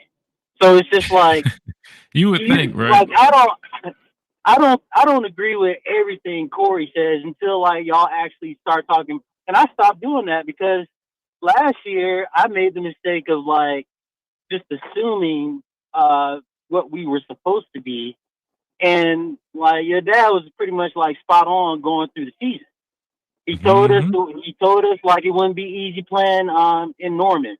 He told us that like we would struggle in some of these games. I just stopped. I kind of just stopped questioning it because of like what I thought was supposed to happen versus like guys with actual experience playing at that level. Well, and I'll tell you what it is too. What also helps is, I mean, like we watch a lot of football. I mean, I watch a lot of tape. He watches a whole bunch of games. I mean, that's what it. He sits in the cigar shop and he's watching football 24/7. So that's why I always say, man, try to listen to people that watch the game and know the game and aren't just reading numbers. Because y'all can do that. Y'all can just Google stats and numbers all day. I mean, like there's plenty of them out there. It's still different. it's still different because even if I watch a game every single day, I have not played linebacker at the highest level at all. I couldn't read a playbook like in detail like you guys could. Like there's Yeah. certain things that you guys see that would just go right over my head. I don't care if I've been watching football for 32 years. Like that means nothing because I haven't actually been on the field and like experienced it like firsthand. And that's not to say that you can't like learn or anything like that. But like sometimes people just be forgetting that we just fans, bro. Hey, but let me give you some Like, credit. Let me give you some credit though. You've learned a lot. I'm not gonna lie, Ricky. I feel like you've learned a lot about the game. I mean, whether it's from man, why you you just think that is? yeah, because obviously you're intuitive. You ask a I lot of learned from questions. y'all. Well, I appreciate that. No, but no, seriously, I feel like you definitely you learn a lot. But you're right. But I've always said I don't want to sound like that guy. It's like, oh well, if you didn't play, you can't. But I do agree with you. I mean, people that have played, especially at those levels, I mean, you're naturally just. I mean, again, we were living it, right? Like when I tell you, I mean, like it's almost. It sounds stupid, but sometimes it's hard to kind of get adjusted to life after football because I mean, you're literally so used to being consumed by. Oh, we got workouts and we're sitting in a meeting room and we're watching tape for several hours every single day. You're going home and you're Right. reviewing plays and watching more tape. So it's like that was literally our life for years. It's a So lifestyle. bro. And if it Hey is, and if man, it's well, not, you ain't gonna last if it's not, bro. You have to love the game, man. I mean, that's nowadays a little bit different, I guess, NIL. But I mean, in terms of the pros, man, like, bro, that's a true business. NIL, it's a little bit different, but the pros, nah, man, you'll be out of there no, quick. you fighting for a job. yeah, yeah, it's that's Like different. you literally fighting for a world. job, Absolutely, man. for But sure. I'm shooting out in the middle of nowhere the rest of this week, out in the middle of the desert, so I probably won't be able to call. So let me just go ahead and say I won't give out a definite score prediction, but I will say Alabama probably wins by like 8 or more. Going into South Carolina, I feel different if it was a night game, but it's not. So I think we beat them by like 8 or more. That's fair. Yeah, no, and it's hard for me to kind of say. I mean, excuse me, on paper, I definitely think. I mean, I know the spread's like 2 scores. That's how to me when I'm comparing these two teams. That's what it should be. I mean, it should be one of those games. But would it shock me if they're finding ways to kind of hang in there and just be scrappy, right? Doing some things that they haven't done yet. No, it wouldn't Still shock me. the I mean, SEC.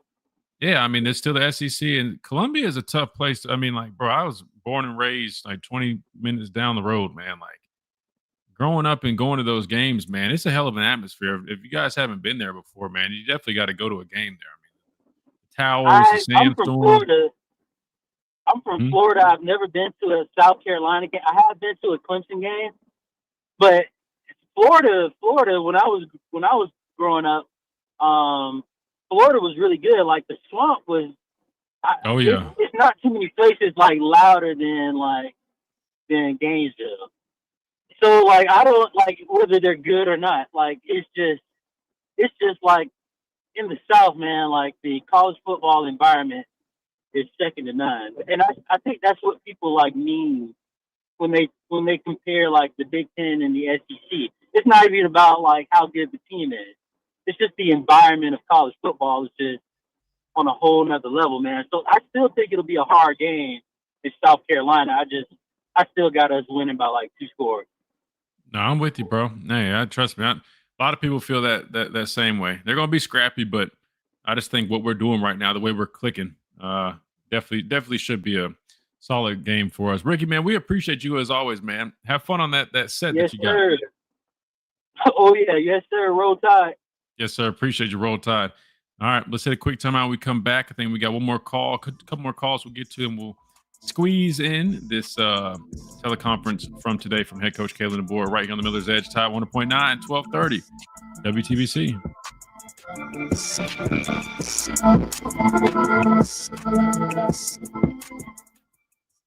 Your flagship home. Let's see, what did I miss? Only giving up 24 points or more twice, FSU and Missouri. Yeah, and then South Carolina's offense is averaging like 20 a game. And that's including even the South Carolina States and whoever else that they've played, Virginia Tech. Give ZB his flowers. He did a great defense play, took it to the house. See, that's what we're talking about. You can't say something people think you're not. No, well, listen, Corey, we said he capitalized on it. He made a great play, right? You guys got to understand, man. Again, we on here we're honest. You guys know already. I'm not taking anything from him. Just like if I come up with a big sack, but the tackle didn't block me great, I'm going to acknowledge that. Oh, he kind of whipped. He had poor technique. I still had a great get off. I still beat the hands.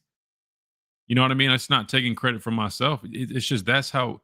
Again, as a former player, that's you're trained like that. I said this last week, but if you guys only knew, like with Coach Saban, we could never do anything right. We could beat a team 99 to fucking nuts. Excuse me, 99 to nothing. And he would sit in that film room, and he would probably find not probably he would find an issue with. I mean, each play there would be something he would critique. You know what I mean? And that's what makes you good. So that's why, like again, when we break stuff down, surface level, we can sit there and go, "Oh man," from a fan perspective, just go, "Man, ZB had a hell of a play right there," which he did. That's true. But what's also true is that wasn't a great throw. It wasn't. I mean, I can pull it back up from the backing, or you can see it. He underthrew the ball, right? So all we're saying is, you know, to be fair, that if he had better ball placement, the quarterback had a better ball placement, the result could have been different. And that's not us hating. That's not taking away from ZB. ZB did what he was supposed to do. He read the play. He was able to make a pick. It's no different than if a guy reads a play, but it's better ball placement. Maybe he doesn't make the pick. Maybe it's just a pass deflection. That's just the facts. That's all, man. It's just facts. But no, you're right. Well, he had flashbacks. Yeah, sorry. No, because I'm trying to explain stuff because I just wish y'all could like I've showed y'all playbooks. I mean, if y'all really could just have sat in meeting rooms, like I think you guys will understand. Like I'm trying to tell y'all, like with Coach Saban, you could never be like there was no such thing as good enough. Like I don't care if you had a 99-yard drive. I mean, perfect execution. Like he would definitely compliment all the good, but like he would point. So he would say, "This guy didn't climb to his blocker. That guy could have got off and made the tackle. Luckily, we broke the tackle." You know what I mean? Like it was almost. It's not like he was looking for negatives. Like that, you have to, if you want to be great, you have to have that mindset. I don't care what you're doing. I think the problem is some people just kind of get in this like complacent mindset. Well, well, I did this, but you can't accept mediocrity. That's just my opinion, man. And I'm not saying that, and ZB's interception. I'm not talking about that right now. I'm just saying in general. He said the black hoodie that Coach DeBoer wears talks to Mike Venom. That's funny. Is my dad getting on today? Listen, he said he was yesterday. He said he'd be back on here and tomorrow. On Tide 100. I have no idea where he's at.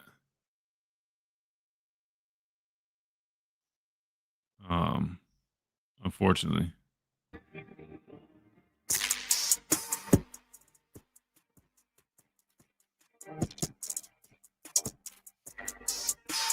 And welcome back into this Wednesday edition of the Miller's Edge, Tide 100.9, 1230 WTBC, presented by the Good Feet Store, America's Art Sport Experts. I know that the Tennessee game is over, but we still got a lot of people that enjoy a nice cigar.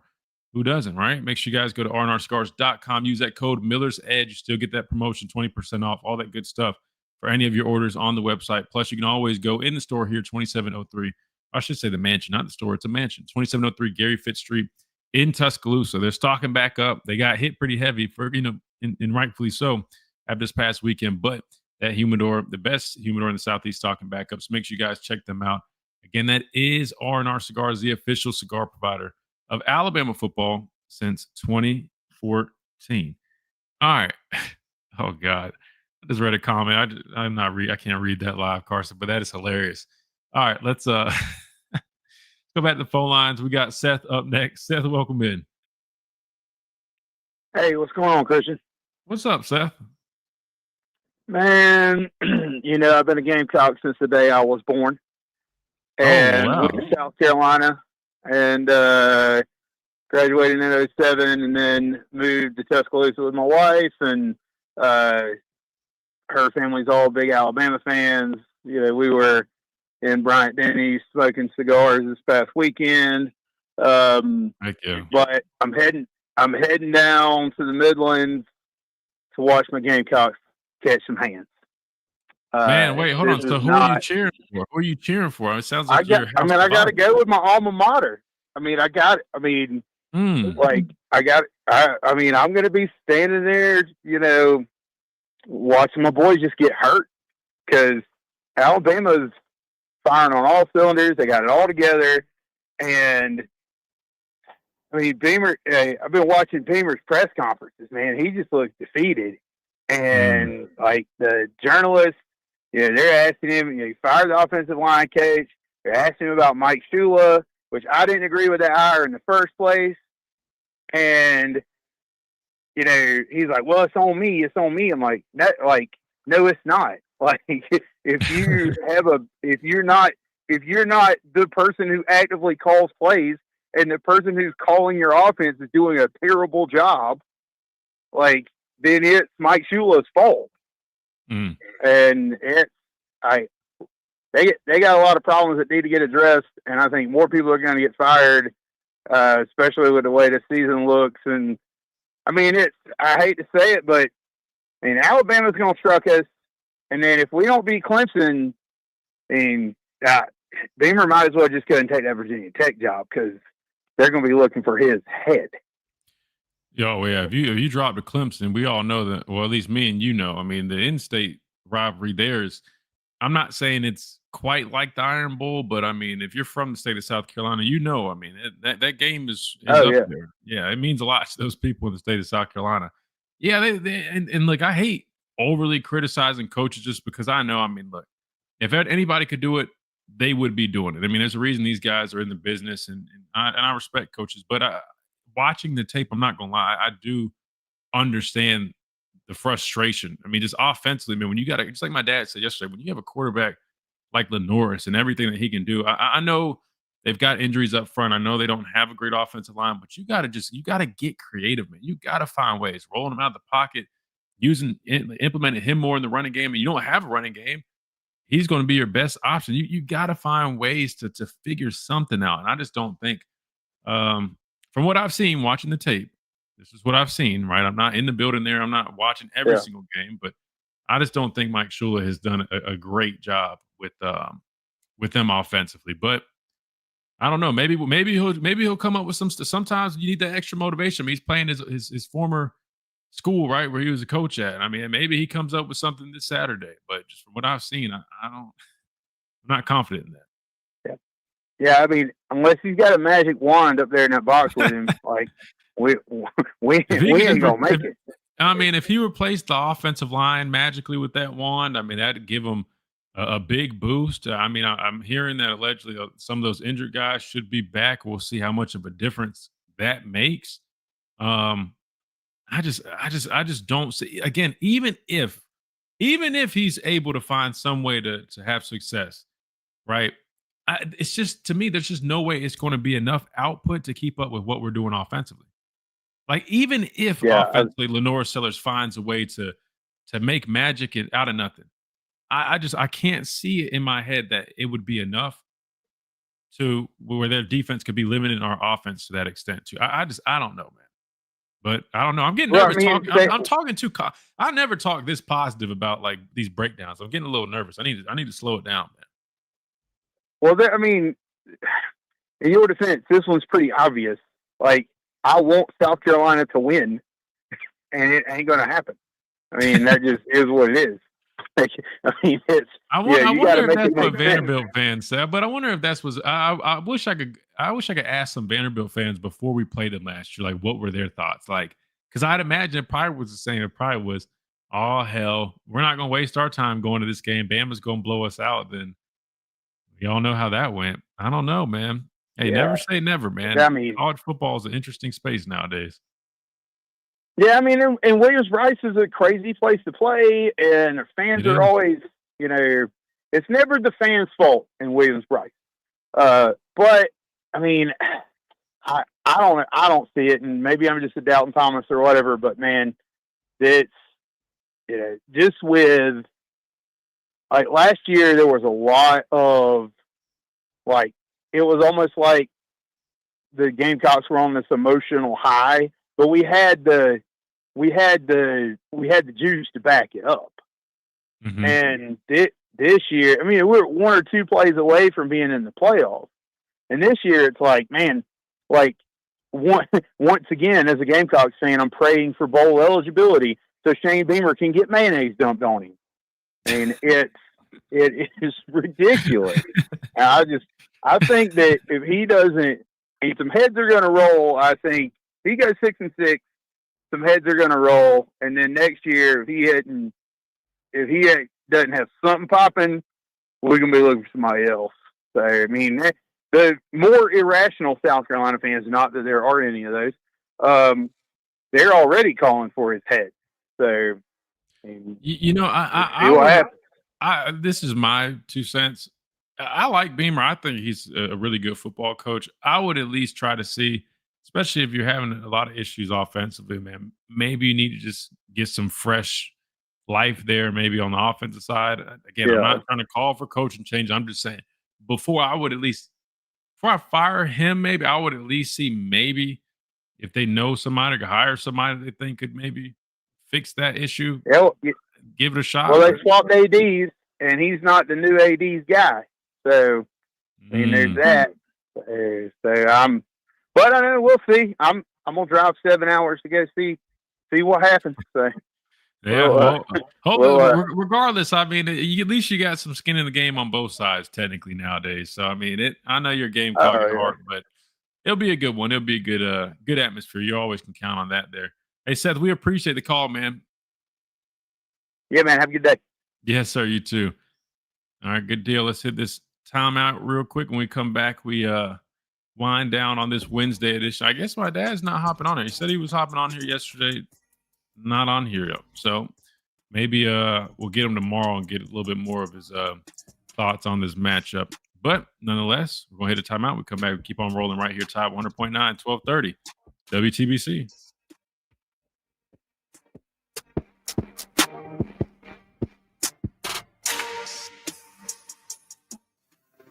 I woke up this morning feeling like I was coming down with something. Cough, congestion, headache. My first thought was, nope, this can't happen. Here's an interesting stat. I just saw this one. Time of possession. Alabama is second in the conference with over 33 minutes a game. South Carolina comes in at 27. That's 15th in the conference. Which honestly, that's probably if I'm Shane Beamer and company, Mike Shula, I would definitely have that in mind. Like, try to find some way to control the time of possession. Because, I mean, with our offense, man, you got to find a way to get some advantage to you. Appreciate that, JS. I appreciate it. No, I mean, I'm used to at this point, man. So I've been doing it solo for over a year now. So I'm used to it. It's cool. And I feel like it's still fun. It's still good. I mean, obviously, when he's on here, it's a lot more entertaining, right? Because I got somebody to go back and forth with. I mean, he's a whole ball of personality. He kind of says whatever. So it's definitely, a lot more entertaining when he's on here, without a doubt. I mean, I'm self-aware. But unfortunately, I mean, it's just kind of hit or miss. I mean, since he took that church over, it just kind of, I don't know. I mean, because even when it was just like every day. Then it was like he was coming on like several times. Then now, like, I mean, hell, he went on like a 3-4 week hiatus. I don't know. We tune in for you when the Panthers on. It's a nice extra. Hey, I appreciate that. No, I appreciate that, man. Not just funny because even my brother's like, man, it's entertaining when he's on. I'm like, dude, I know, but I mean, I can't force anybody to do anything. You know what I mean? Like, he's a grown ass man. I can't force him to do anything. That's why I feel bad when people ask. I'm like, unfortunately, man, like, I mean, if it was my choice, I'd have him on here as much as possible. Because I mean, I know he's busy with the church, but I mean, during the day, I mean, you can squeeze, even if it's just for a few segments. He can squeeze it on there if he really wanted to. I mean, you make time for things that you really want to make time for. I don't mean to say that in a bad way, but I'm just being honest. Like I said, it's all good, man. I have fun rocking with you guys, and that's why we're going to try to do some more stuff. I mean, I talked to Slade today. He's still in Italy, so the time he's way ahead, and so he was freed up earlier this morning briefly, but the problem is, see, like now, now he's not free. So I'm just trying to get that timed up. But we're definitely going to try to get that going when we can. It might be better wait till he gets back. Whoops. But and I'll do better about getting more guests on here too. Sometimes it's a little bit more difficult with it being like during the lunchtime. Sometimes it's hard for people to hop on. Yeah, we're still live. Door. Find a. So we're on commercial break. He said this is your show. Your show. He's a guest star. Well, yeah. I mean, and to be fair, I told him initially because it's a whole. You're entertaining too. We appreciate it, man. I appreciate that. No, I really appreciate that. But I have no shame in admitting it, man. It's definitely it's a lot more entertaining when he's on here going back and forth and saying whatever comes to his mind. I mean, those are facts. But exclusive. But yeah, Slade, I can't remember when he said he was getting back, but I'm trying to, even if we can just time it up while he's there, it's no big deal. It's just that the time difference is kind of off.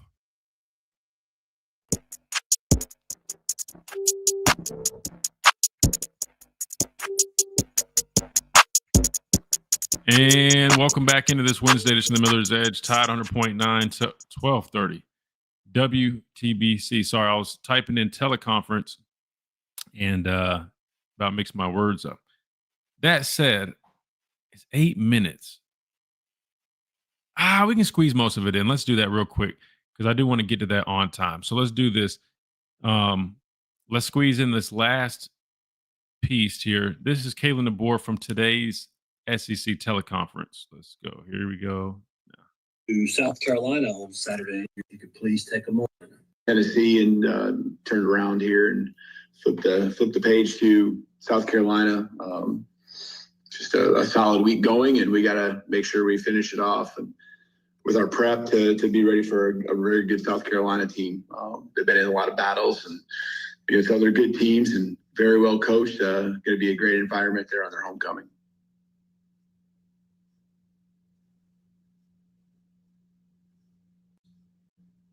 At kind of the midway point through the season, how would you assess how your staff has progressed and grown from year one to year two, and how has that translated onto the field? And then for you personally, how would you assess how you've grown in this role from last year to this year, and how has that translated to the program as well? Yeah, I think the staff from year one to year two, you know, what you do is you understand your personnel, first of all. You understand you understand the league big picture wise year one, but I think when it comes to the X's and O's and the plays here and there that make a difference in winning, I think, you know, you have more experience and more knowledge, and you have the off season to prep the guys, and we've had more situational work that, you know, things we fell short on a year ago. 2-minute drill has been a big one, whether it's us offensively or defensively at the end, especially of the first half. We've been very successful. I think that's one that naturally look to. And I think just the grit of our football team is a huge compliment to how our coaches continue to work together, do their job, but also own their rooms and, really play as a team. And I love that about our coaching staff and the way it trickles down to our players. They fight together.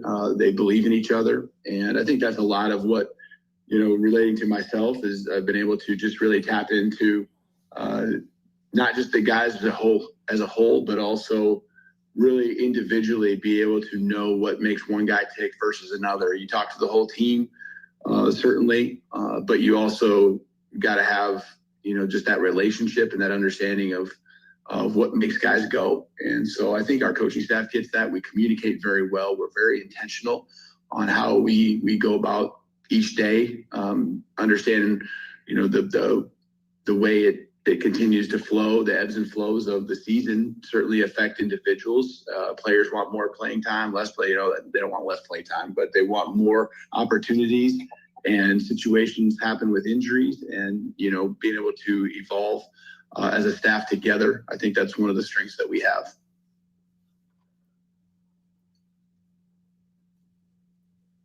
Basically, how reuniting him with Nick Sheridan has sort of helped kind of unlock a new level of the offense, just because, I know Ty Simpson was backing up last year, but it seems like he's really taken some positive strides this year with, in that offense. Yeah, certainly. I think there's 2 years of previous experience where they were together at Washington, and so they speak the same language.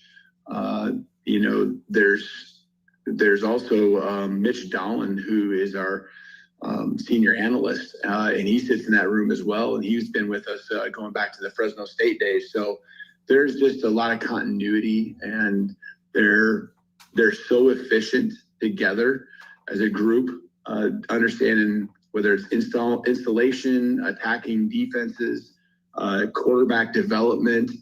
They just really it's fun watching them work.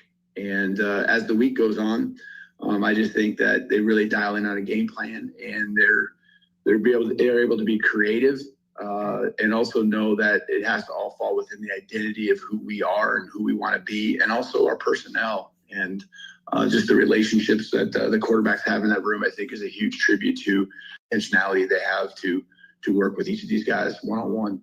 Steve Moulton. I'm doing great.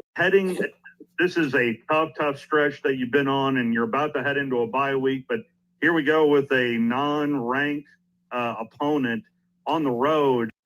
Understand, especially the ones that were here a year ago, how tough of a game this was, and really South Carolina's in a similar spot, with their record and the way that they finished the season and the fight that they have.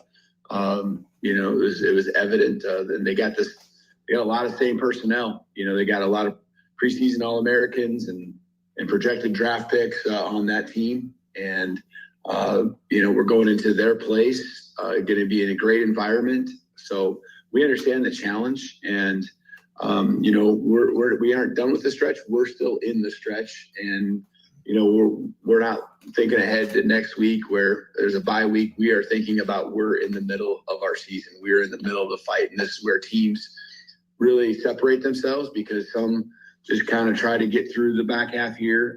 We want to keep the pedal down and really have understood how we've gotten to this point, and the intentionality, the discipline to the process that goes into each and every week being successful on Saturday. All right, so I think there's like one more question or so, but we got to get out of here and make room for Wyatt coming up next. Appreciate all you guys. I'll hang out here on our stream for a second if you guys got any last questions, since we're jumping off here quick. But that'll do it for us on the Miller's Edge on Tide 100.9, 1230 WTBC. Look forward to doing it all again tomorrow.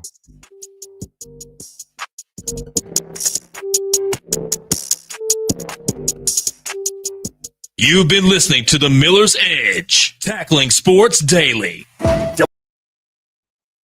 All right, I'll hang out on here for a little bit longer if you guys want to hang out for a second. I got a couple minutes. So I just had to do our outro for radio real quick. Let's see.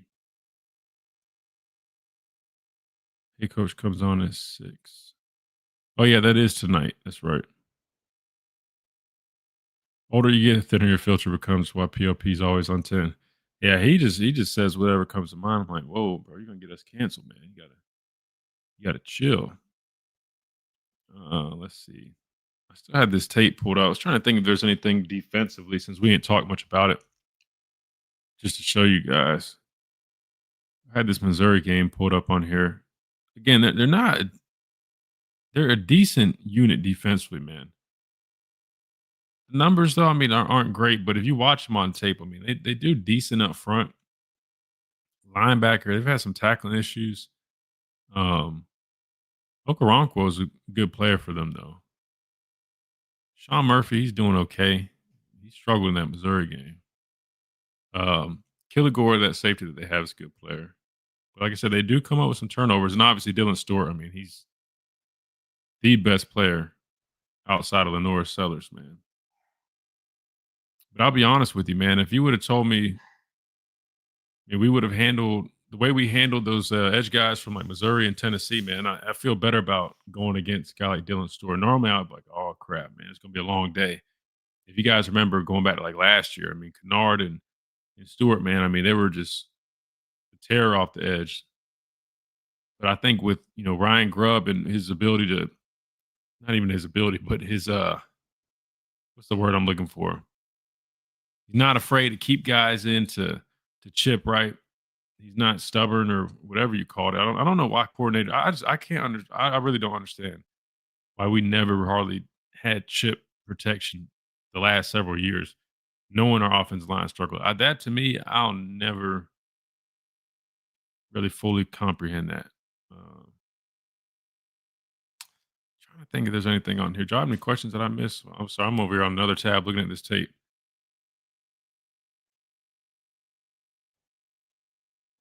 Let me go back up, see if I missed anything.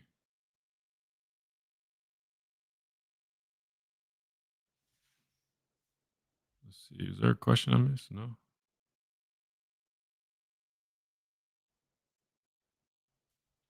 Nah, JS, we're still live. No, it's not a replay. We're just going over a little bit. Get Clint back on there. Yeah, I'll reach out to him. We'll see if we can start getting him on here frequently too. Yeah, that was good getting him on here. I'll definitely I need to just get a lineup of just having at least somebody like each day. Just kind of keep it fresh. Problem is the people I always like to get, man, it's just schedules are tough. I don't really normally get a whole bunch of like journalists or like media on here, but I'll do more of that though. Their time normally is a lot easier to come on here. You think we're going to be able to get our running game going now that it seems like Daniel Hill's more solid addition? Yeah, I think that will help. I mean, watching that Tennessee game back, I mean, up front, we could have done a little bit better, which is interesting just because I thought we had been really making strides in that area. It was it Vanderbilt? What game was it Jam went for 135? But if you watch the way we blocked that game, and I can pull it up if I need to, but we did a hell of a job up front. He's got to be consistent, man. I know part of that too. I mean, when you're rotating different guys in there, it's not always easy. Yeah, it was Vanderbilt. I thought we ran the ball extremely well. Obviously, the numbers show you that. I mean, Jam going for 135, 136 obviously is it's clear that we ran the ball extremely well. But I remember watching that tape. I mean, our blocking assignments and execution, man, in terms of our combo blocks, climbing up, even the tight ends. I mean, Cuevas, really solid in run blocking as well. We just did a nice job. Missouri, I thought it was pretty decent too. But then against Tennessee, it was a little.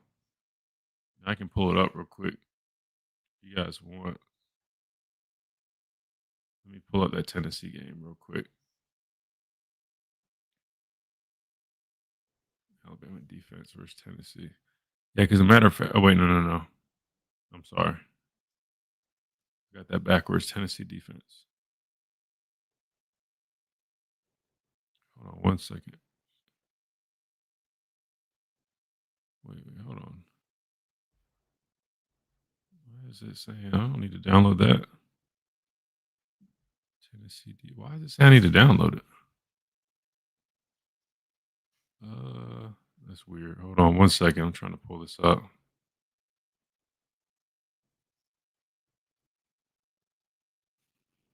Okay, I don't know why it's at like that. Why does it seem like there's a runner always runs right into the middle of a mass of bodies when there's no hole. Uh, I mean, situation can you know what I mean? Like if you're just trying to push forward for a couple yards, that could be one thing. But I get what you're saying. Sometimes it seems like they just run to the back of their guys. Sometimes when guys are just trying to hit the hole and they're anticipating that hole being there, that's another. Um, and sometimes coaches are coaching their guys, right? You know what I mean? Like some guys are coached to be more patient. You know what I mean? Like think about like the way Kenyon Drake used to run. Kenyon would hop around sometimes like at the line just waiting for that hole before he hit it, you know? And sometimes I just don't think I think sometimes you got backs who have better vision than others. Like I think Jam has better vision than some of the young guys. Like to me, sometimes watching Kevin Riley, he's just trying to burst through that hole, whether it's there or not. Versus Jam, you might see him, you know, have a nice jump cut, right? He senses it, you know, and he might be trying to hit one gap. It's not really there. It hits that jump cut, and then he bursts through, I think that's, there's a number of reasons for that. That's a really good question, though. I wish I could pull this up and then we could look at some stuff. Jake, the post game show, so it's with the Crimson Tide Sports Network. So wherever you listen to that, it's I guess it's different for everybody. I don't know because I think you're up in New York, so I think Tide 100.9 carries it. Um, that's weird. It won't let me pull up that our offense versus Tennessee right now. I don't know why it's acting like that. I really wanted to pull that up. I don't want to download the whole thing. Let me see. Try to open a new tab. Nope, that didn't work. All good. I'll find something else. Yeah, no problem, man. Yeah, let me yeah, I have a post game show with the Crimson Tide Sports Network. I do every Saturday with Gray Robertson. But it's via radio. So I know Tide 100.9. You can listen to it via the website there. Just wherever you get your Crimson Tide Sports Network coverage is where you can hear it. If you guys ever want to tune into that, it comes on about 45 minutes post game. Once Chris Stewart and those guys finish up like their initial post game stuff, me and Gray Robertson host the official post game show. Kind of recapping. I recapped the game. We listened to a segment with Chris Stewart, Coach DeBoer, talk a little bit about around the conference. But yeah, you guys are more welcome to check it out. I streamed it on here one time, but like I streamed me doing it, but it was like the audio and stuff wasn't linked up because I just was fooling around and streamed it on here. Pull up what's another one? We're talking about the running game. Let's just pull up the Vanderbilt game real quick while we're sitting here. Might as well. Pull up just to show you guys what I'm talking about. Let me see. Look at this. Not our defense. I want our offense. I want our offense versus Vanderbilt's defense. There's so many files on here. Hold on, give me a second, guys. Alabama offense, Vanderbilt defense. I know it's on here. I just watched it. Bro, none of this stuff is coming up today. Yeah, so you can hear the postgame show on Tide 100.9. Exactly. You can hear it on there. About 45 minutes, sometimes an hour after the game finishes normally. All right, we'll just go to Missouri. We can watch Missouri real quick. I'll try to find some of these run plays. Since we're talking about the O-line. Let me speed it up, though, because I don't want to see if y'all can see that. Yeah. All right, bet. All right, so I'll make this bigger.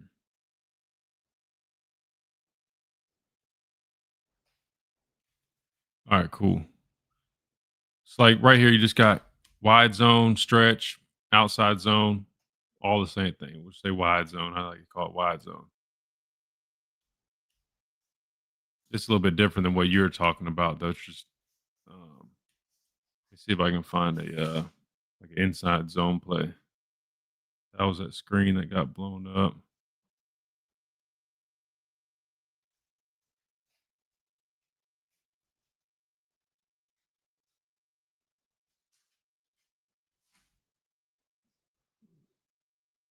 That wouldn't be an example.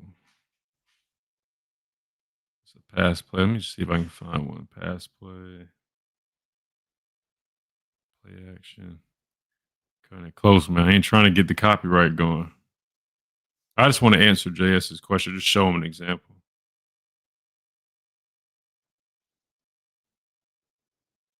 Like, there you go. You're talking about something like that. They just kind of bury in there. Yeah. You can download the Tide 100.9 app as well. And it's free. So you can see right here, JS, how you say he kind of just buries in there. Sometimes when it's just not there, you just got to fight for what you can get. You know what I mean? Especially like in a situation like this, you don't want to put yourself behind the sticks.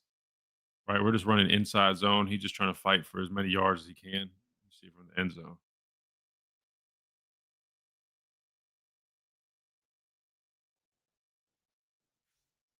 This is more like, oh, damn, he tripped. Oh, I thought he cleaned somebody. He just tripped. I was like, damn, he cleaned somebody. Just fighting for what you can get. See what I mean? There's nothing there. I mean, you start getting cute and trying to bounce this. I mean, if you bounce this outside here and you make a play, great. But if you bounce that when you're not supposed to and it's a tackle for loss, you're getting pulled out the game. No, it's Gray Robertson. He does work on SEC Network with softball, volleyball, and I think something else. But me and Gray Robertson do the show. And sometimes you're right. Yeah, sometimes something can get opened up, but like typically that's typically what happens. JS, like these backs are like, you know what I mean, like depending on the play. I mean, there's designated spots. I mean, like especially in these interior runs, sometimes you know what I mean. Like you're aiming to hit certain spots. Outside zone's a little bit different, right? Everybody's working horizontally. I mean, if you take the edge, there's no edge. I mean, yeah, you naturally, it's called wide zone. You would expect that, but a lot of teams are really, the idea in wide zone is to cut it back. You're looking for those cutback lanes. You know what I mean? So there's not necessarily like a exact gap, but sometimes these interior runs are a little bit more. You're anticipating certain gaps that you're going to hit, and when you're in a situation like this, it gets muddy. Sometimes you just got to get what you can get. Just lean forward. You know what I mean? Because you fall forward for 3-4 yards, that's always a plus. You know what I mean? Even if they somewhat, stalemate, if you can fall forward, like Derrick Henry was great at that.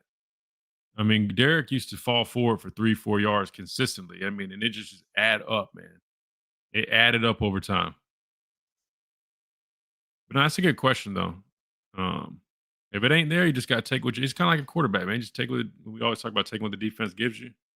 If it's not there, just take what you can get. We'll take a 3-yard game versus you trying to bounce it outside and then getting tackled for loss, man. You'd rather take the 3 yards versus a negative 2-yard game. That's normally probably the philosophy. Now, again, I'm not a running back, but just from my knowledge of things, that's what I would say.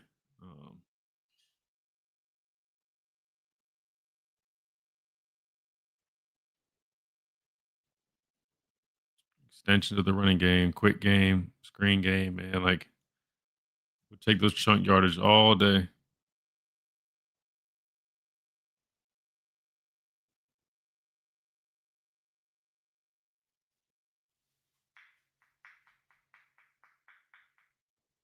Great job here by Vandermark. I wanted to show you guys Tennessee, though, because, I think it was like the first play of the game, man. Like, when I tell you, I've never seen somebody get blown up like that. It might have been on Twitter.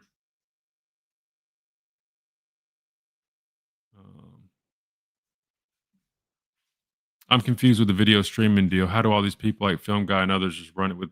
I don't understand it either. I know he's like, it looked like he has like a projector or something, or like a board. But you see what I mean by like when you block things and execute it right. I mean, like, when you get a picture like this, man, that's what you want.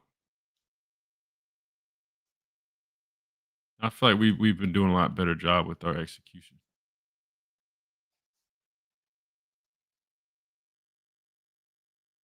This is called pin and pull. They're doing it with the receiver. Normally, you have like a tight end that you do it with. This guy pins that end down, tackle pulls, right, and you're hitting the perimeter. This is kind of some of the interesting stuff like Ryan Grubb will do, right? I mean, he's doing it with Jeremy Bernard. You obviously got to have a physical receiver if you're going to do this with him. And the fact that they trust him to do that, he does a damn good job too. He pins that end perfect, right? Now you got your tackle on, pulling on the perimeter. You got your center there as well. That's what you want. Good job, Caden Proctor getting the lead block up there. Ends up being a big play. So I'm trying to just focus on some of these runs because we were talking about it.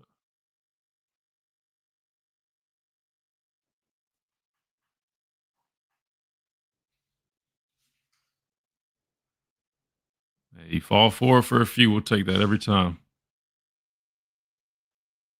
Oh yeah, you're welcome, bro. Yeah, no, I mean it's just fun just kind of doing. I mean, and we could go in more in depth too. But sometimes I feel like if we get ahead of ourselves and we're like using a lot of verbiage and stuff that's kind of going over people's heads, it's kind of counterproductive. You know what I mean? But yeah, man, I'm glad you're learning a lot, man.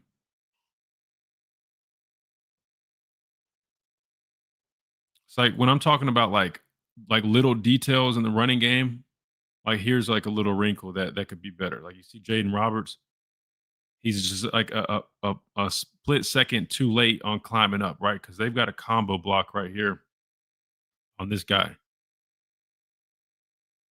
You see him kind of stem a little late, ends up stemming to like a 4 technique, head up on that tackle. So Jaden goes to give that bump, right? Which they end up getting him right there. That's what they're wanting. They're trying to seal him out of there. We're trying to hit inside.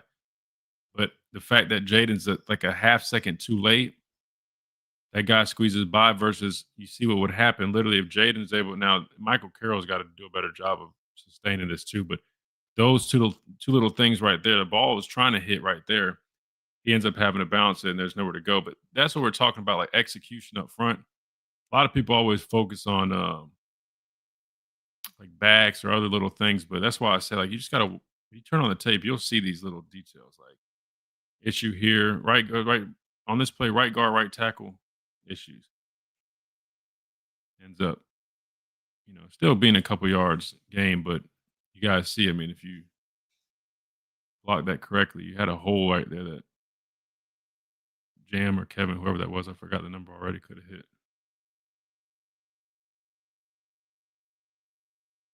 See, hit one more run play. If you guys got a question about defense or something, just let me know. I'll pull something else up too.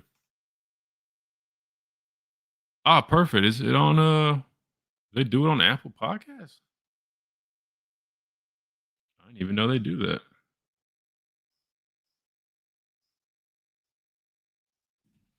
But yeah, while I'm sitting there with this tape, let me know if there's something you guys want to see, whether it's offense or defense. I got a few minutes. I'm not in a rush. Wait, is that show on Apple?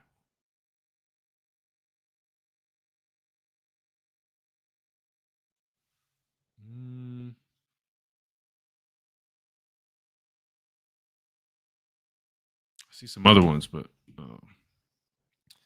Film Guy does do that. He skips to the back, the scoreboard, then goes back forward. Wait, what is it? You have to play it for about 2 seconds and rewind it. Yeah, so what I did was I put in like 1.5, and that way I play it for a couple seconds and I stop. But that's good to know. That's why I get nervous. Like when we're waiting on these snaps, I'm like, man, like hurry up, snap the ball. All right, here we got a good execution up front, right? This is called inside zone, right? Just zone blocking up front. You end up getting to that safety. I mean, you know what I mean? Like, can't have a man for any go. You're just expecting your guy to have a one-on-one, hope he makes a miss, or like here, you just end up just running them over for a couple more yards. But up front, you guys saw the execution, right? Great job up front. I'm telling you guys, Parker Brailsford, man, like if you guys watch him on tape, he's a damn good player. I mean, I think he's one of the best centers in college football. feel like he's kind of like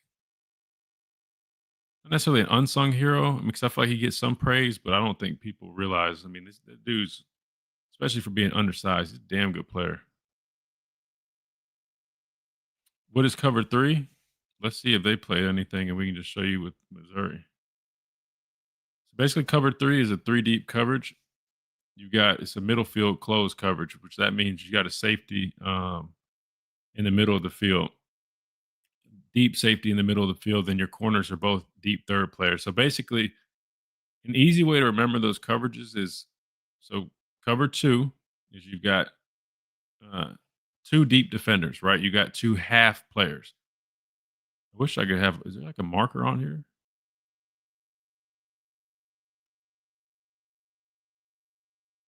Let's see. Is there a way I can mark on here? I think you guys can see the mouse. So, like, say that, like, just going off a pre-snap, they're showing like a shell coverage right now. We call it shell because they've got two deep defenders. But see what happens.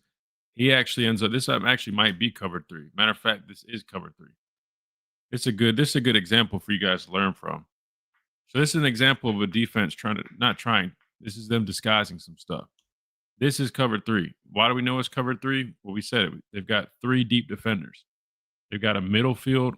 It's middle field close. They got a middle field safety playing the middle third, right? Deep third, deep third. You see both corners playing the third. So basically, this guy has one third of the field deep. This guy has 1/3 of the field deep. This guy has 1/3 of the field deep. Your underneath guys would be curl flat. Normally it's curl flat player, hook curl, curl flat. I could be wrong. This might not be exactly cover three. They might be running the pressure sum up. Let's see how this thing is adding. It's getting me scared. I'm like, hold on, man. I ain't trying to get the copyright thing. Let's just pause it. Now, I'm not gonna lie to you. This might be a variation or something a little bit different, just because I think they are bringing pressure. But let's just say again, even if it's not, it definitely looks like cover three the way they're playing in the back end. So that's how you know. So next time you guys are watching, so count the number of deep guys, not just like safeties, right? But like number of players that are deep. So basically, cover two has 2 deep defenders. So cover two, you'd have there's safeties, right? So you have 2 deep safeties. Cover three, you've got 1 deep middle safety. Then the corners are also playing deep.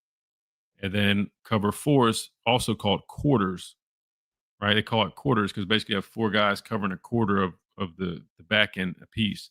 It's basically a 4 deep coverage. Quarters is normally if you're trying to like play everything deep to short, right? Take away some of those vertical threats, you'll see people play a lot more quarters. Cover 6, normally you're playing quarters on one half and the other half is playing cover 2. So you might see let's go back real quick.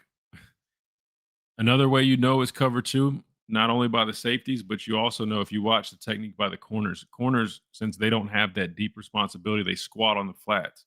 So when you see those corners squatting and hovering in the flats, that's cover 2. See these guys again. Now, this is like a cover 3 again type look. Now it might be something a little bit different just because they're showing pressure because they're only dropping 5 here, which is why I'm saying it's not really a true cover 3. But they're playing it as such on the back end. See if I can find another. What run did we get here?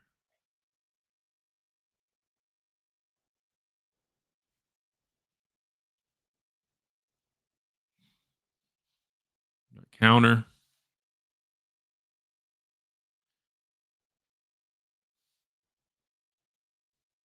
All right, I don't want to get too greedy. I'm just letting stuff play.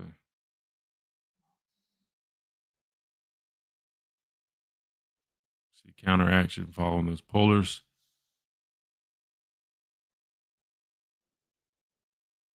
Just gets tripped up right there. You don't get tripped up. That's a good play. Let me see if we can find another one of these coverages.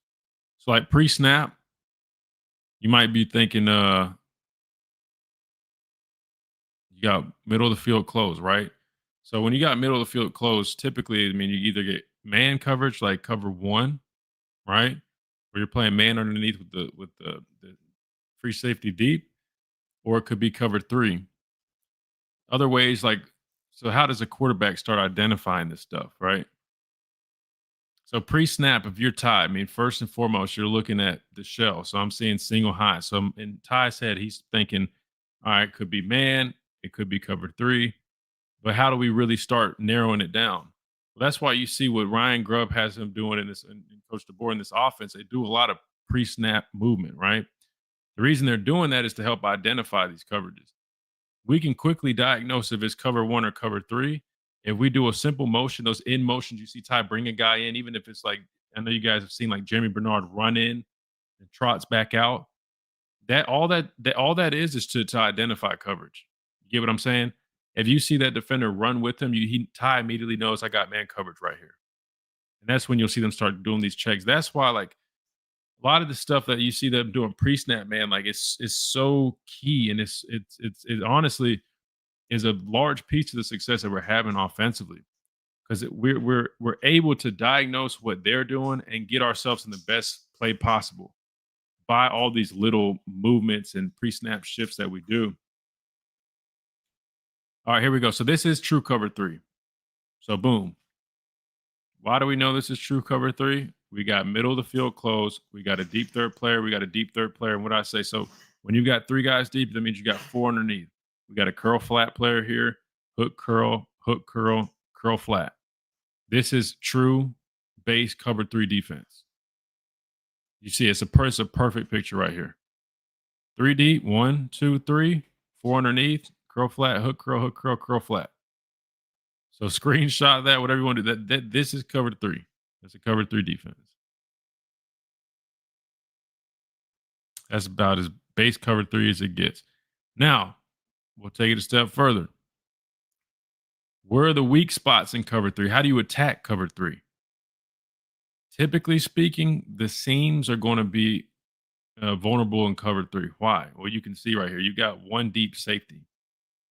So when you have, vertical routes on the seams, that always is a good way of attacking cover 3, right?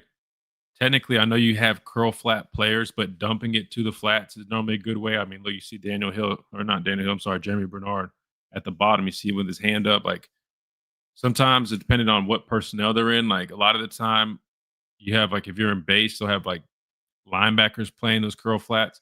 It's a good way to get some mismatches, right? So dumping it off to the flat. I mean, if you got a skill guy, I think most times you trust a running back in a one-on-one open space opportunity with a linebacker in that area. That's another way you can attack cover 3 for sure. But typically we talk about hitting those vertical seams, man. Those are definitely normally weak spots, because these guys in the middle, they're hook curl players. They're typically not running with those verticals. Now, when you're matching patterns like we used to do, we did used to run with players down the seams. And that was what made, like, the way we played defense really tough, because we could be in cover 3 and typically somebody would think, or a coach might say, all right, well, vulnerable seams, right?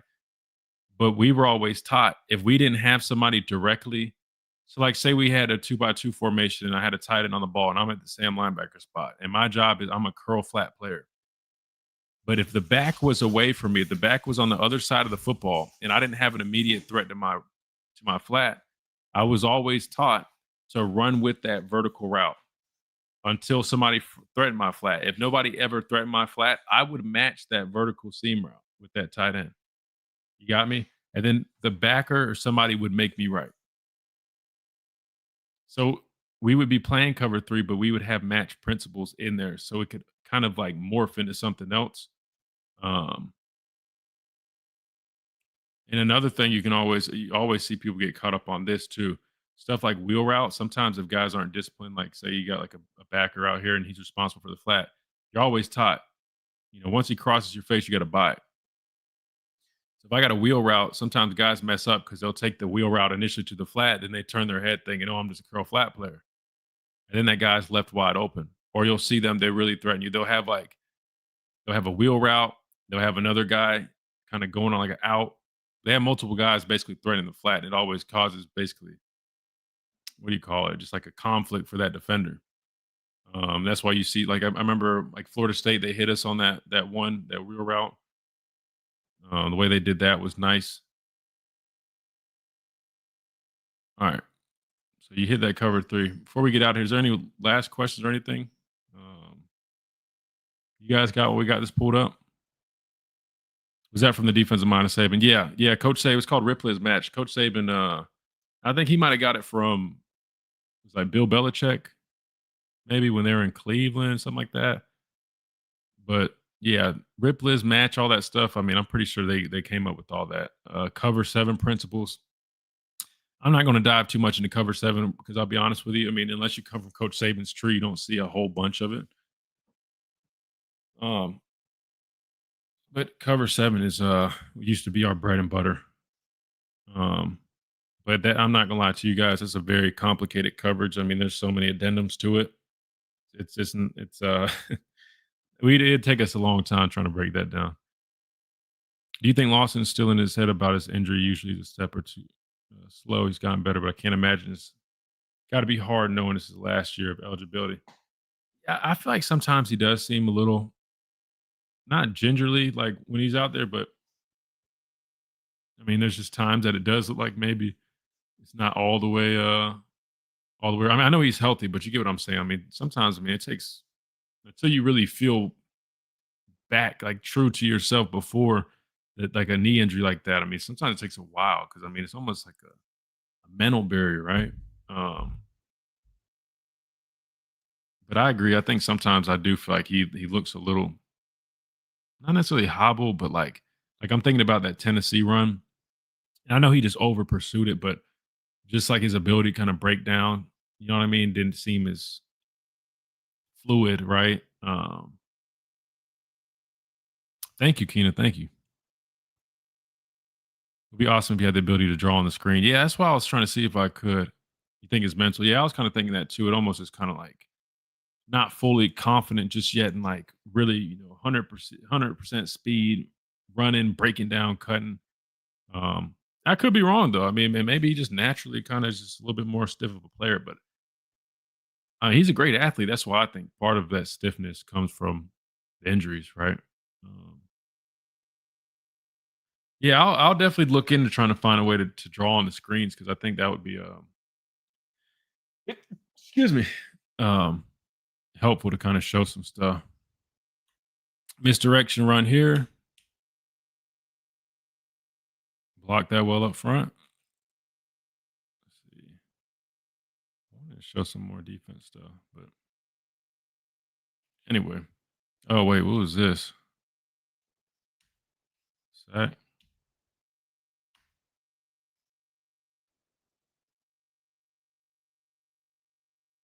So he did a nice job bringing pressure here. Dude swims over jam, which makes Ty step up. And there's obviously nowhere to really. I mean, he's obviously got this guy here, but when you got pressure like that, it's kind of hard to keep your eyes downfield while you're trying to evade. Thanks, man. Yeah, like I said, I enjoy that's kind of what I enjoy doing, man. Kind of just breaking it down that way you guys can learn because I feel like there's so many people that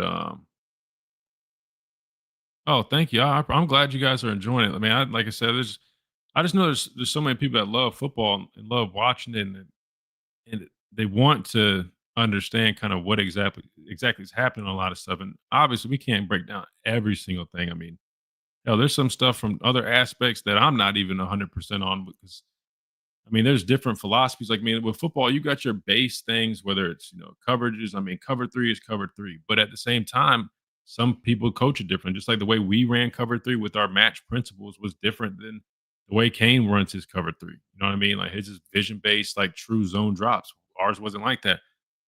So I can pick up on it. But then there's sometimes, I'll be honest, I watch tape and people have different addendums and stuff. And it takes me a second. I'm like, hold on. But, yeah, but it's just fun, man. Just kind of passing off some of the things that I've learned over the years to a lot of you guys because I know you enjoy it. I'm even trying to look at this. I mean, so they rushed 3, so they're dropping 8 here, but it's hard to tell because the ball came out so quick. I don't see. Like to me, they're doing some type of bracket right here, and I'll be honest, even me, I'm having a hard time trying to decipher exactly what they're running coverage wise. Unless he peeled the back. Yeah, he ended up peeling the back. Yeah, that's interesting. I'll be honest, I'm not even 100% sure on that one. Like I said, if you guys ever want to start trying to think of it from like this perspective, like just this is what I do, man. Like if you're say we're talking about defense, like if you're trying to look for coverage things, right? Always start with the shell, right? Is it middle field close? Is it two eye shell? You already can start kind of eliminating stuff, then watching how they play different techniques, stuff like that. Like kind of gives you a different way of watching things. And then obviously it's going to be different up front. Once you start learning the different types of runs, you'll start understanding like what exactly, is I expected, right? So like if you guys want homework, like if you want to learn more about like blocking schemes, like look up. I mean, the most common runs you'll see duo, which is literally just, you know, double teams climbing up to the backers, trying to hit the ball up the middle. Inside zone, outside zone. Split zone is literally the same as inside zone, but this guy would just be going across a formation. See these long plays, man, they kind of scare me with this copyright. Like, what do we end up getting here?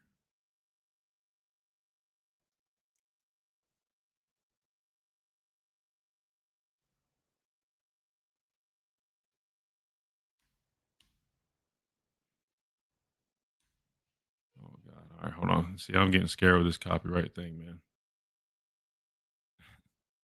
Wait, let me pause the video for a second. Did we ever get an answer on the with the domain? Wait, or Damani was doing the first TD at Missouri. This makes show makes me watch football differently now. For sure, man. Yeah, nah, that's the goal, man. I want you guys thinking of it from this perspective, man. Get y'all's coaching hats on. Man, listen, the name is still not official yet, but we got time since we're still ironing everything out. But don't worry, I promise. Even if we don't even get an official name, we just start uploading on here. But we'll definitely do that. Slade just, man, he's big time over in Italy right now. I don't blame him. I'm being funny. No, he's having a great time, which is awesome. Thank you, South Carolina game makes me nervous. I have zero to lose.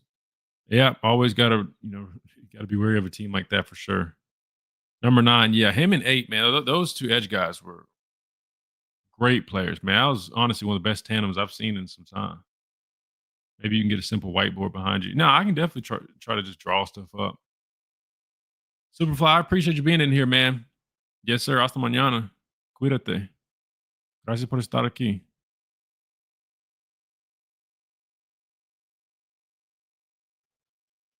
All right, let's see.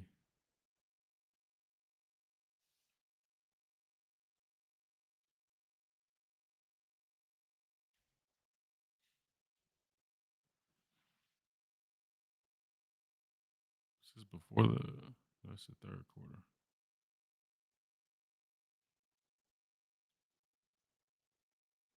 Yeah, all these long pre-snap things, man.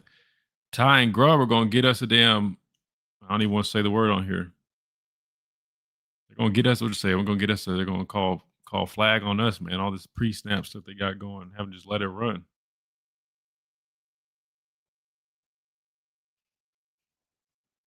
See, this is weird. This is that same coverage that they did earlier, right? Remember, I said it's mirroring cover 3, but they only have got like 2 underneath defenders. Same thing they did earlier. They're dropping. It says a pressure that they're running. I mean, it probably is just a cover 3 pressure, but it's just. Let me see. We're in pre-snap because we have 2 stacks.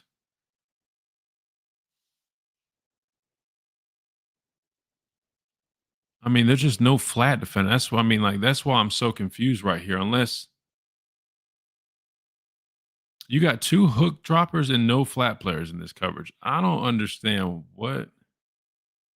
I mean, again, but with pressure, sometimes you're expected to get home quick. But to me, that's just normal. You got at least some answer. I mean, always especially in pressures, like another thing people do a lot is if you're running a pressure, but you have like a defensive end and you know he's on like a upfield path. If he's got a back to him, we call it like a king or a lion path, right? Where that means he'll take the back, like he'll peel the back.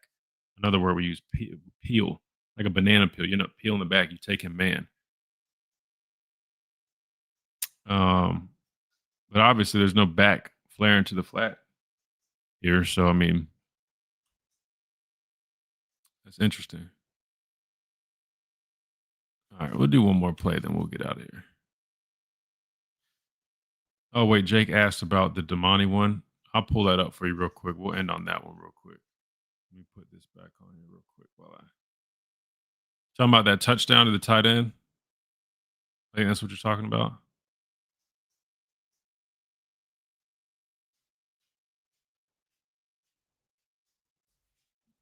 Let me see. I think it's right here. Next play. All right, here it is. Now you're talking about this one, Jake? Yeah. So defensive play caller has to decide a lot. Do we pressure the quarterback, playing for them running, throwing the ball? Sounds like a chess game. You know, it absolutely is a chess game, 100%.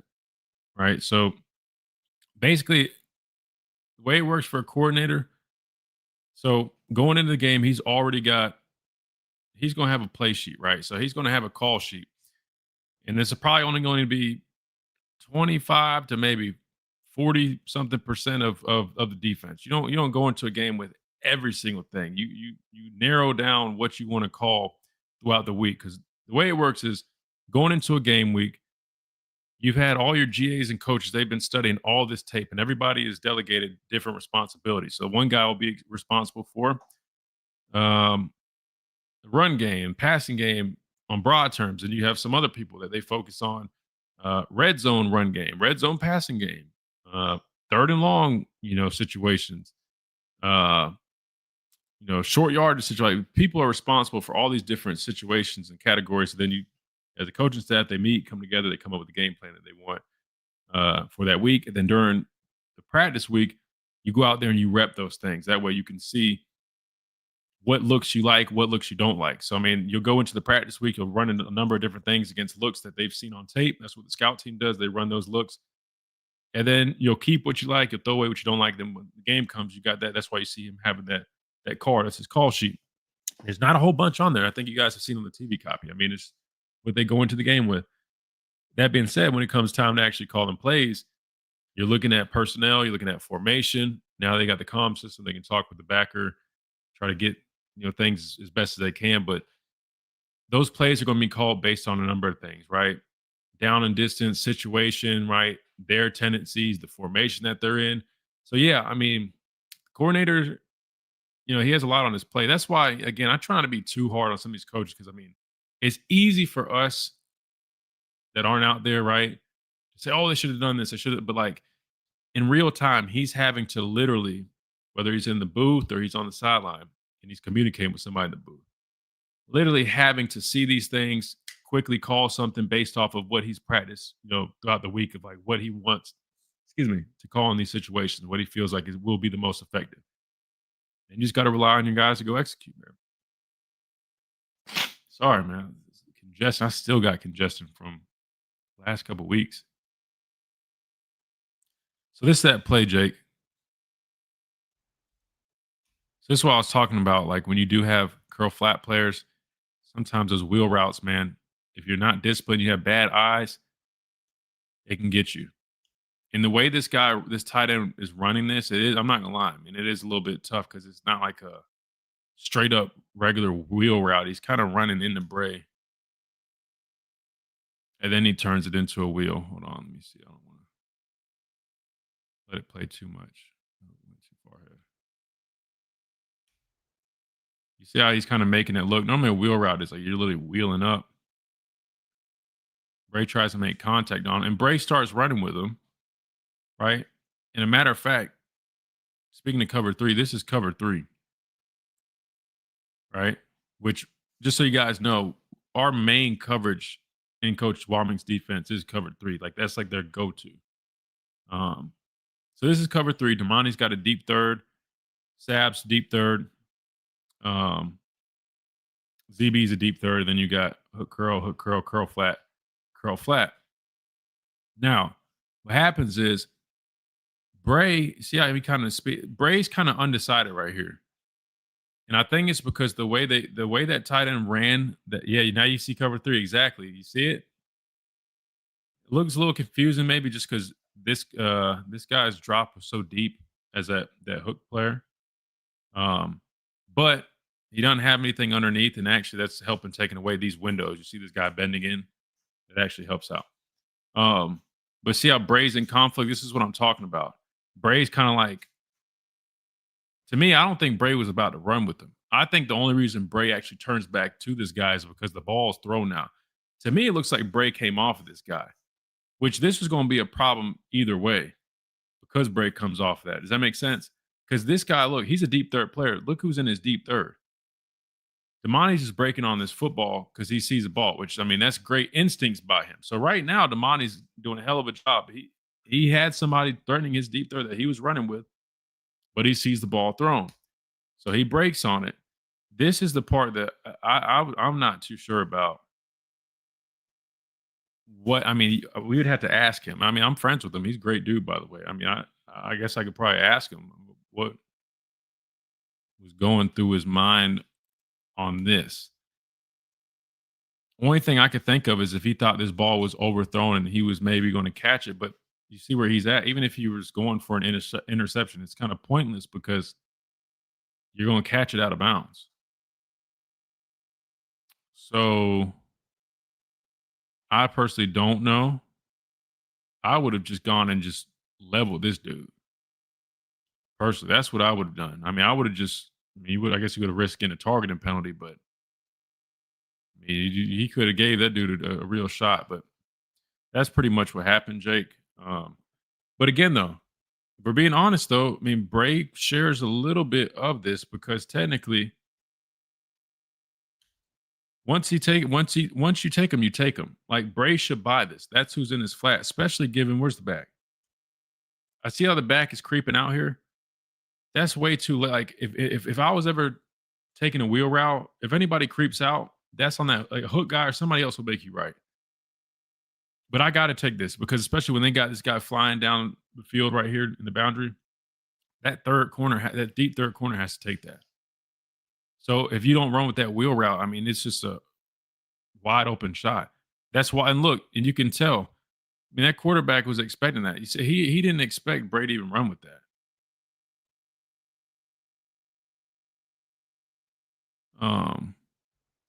And it just skipped all ahead. But anyway, that was what happened. Was Bray supposed to be the flat defender? Yeah. So Bray was a curl flat defender there. Bray was a curl flat defender there, Jake, but he's supposed to take that. That's what I'm saying. So like if you're a curl flat player and you get a wheel route, you have to buy that. You have to buy that. And here's why. I mean, because you look at one. This is why you have to buy that. Like they literally designed this route. Like, why do you see this quarterback? That's his read. Look at the quarterback's eyes. The quarterback's reading that the whole time. Because that's literally what it's like designed for. Right? They know, like this is literally, I mean, to stress cover 3. I mean, they probably knew we like to play cover 3 and they go like this design. He knows. See why he's pointing that? Because he already can tell. I guess Damani, either he's periphering this or he has an idea, or he's assuming this is going to be a post. Because if this guy, too, is running a post, that will go to the middle fielder. That's why he's trying to communicate with that guy. But technically, he should hang on that because it's still his deep third. And Bray should be running. Bray should carry this because that guy crossed his face. If that makes sense. So basically, as a curl flat player, somebody crosses your face, you got to take it up. You got to take it up. You got to buy that route. Because more than likely, your third player is not just going to be waiting there without any conflict. I mean, there's normally, when people run these wheel routes, They typically do that. They run it with stuff like this. They'll throw a post in there, things like that make like all these routes are designed literally to influence guys. Like you get what I'm saying? It's almost like it really is a game of chess, man. Like knowing like, all right, post or anything in will make this guy drift even a little bit to give him that space to hit that window. And then they're hoping this guy's not going to run with him like he should. That's pretty much what it boils down to. But anyway, all right, I'm gonna get out of here. I appreciate you guys hanging out for some overtime. Maybe we'll start doing this a little bit more.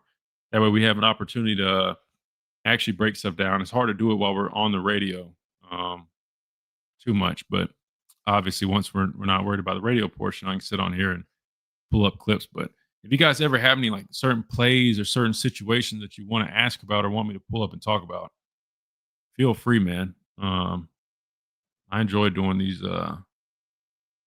portions. And if you guys haven't, man, share the videos. That always helps out. I know a lot of people have been finding the channel because they said, people have been sharing it. Make sure you guys share it if you know anybody that is an Alabama fan, sports fan, whatever the case may be, that you think they'll enjoy it, man. Make sure you guys share it, like it, all that stuff. That always helps us out as well. But that being said, I appreciate you guys as always, and we'll be back here tomorrow 11 to 1 and maybe a little bit of overtime as well. Looking forward to see you guys then.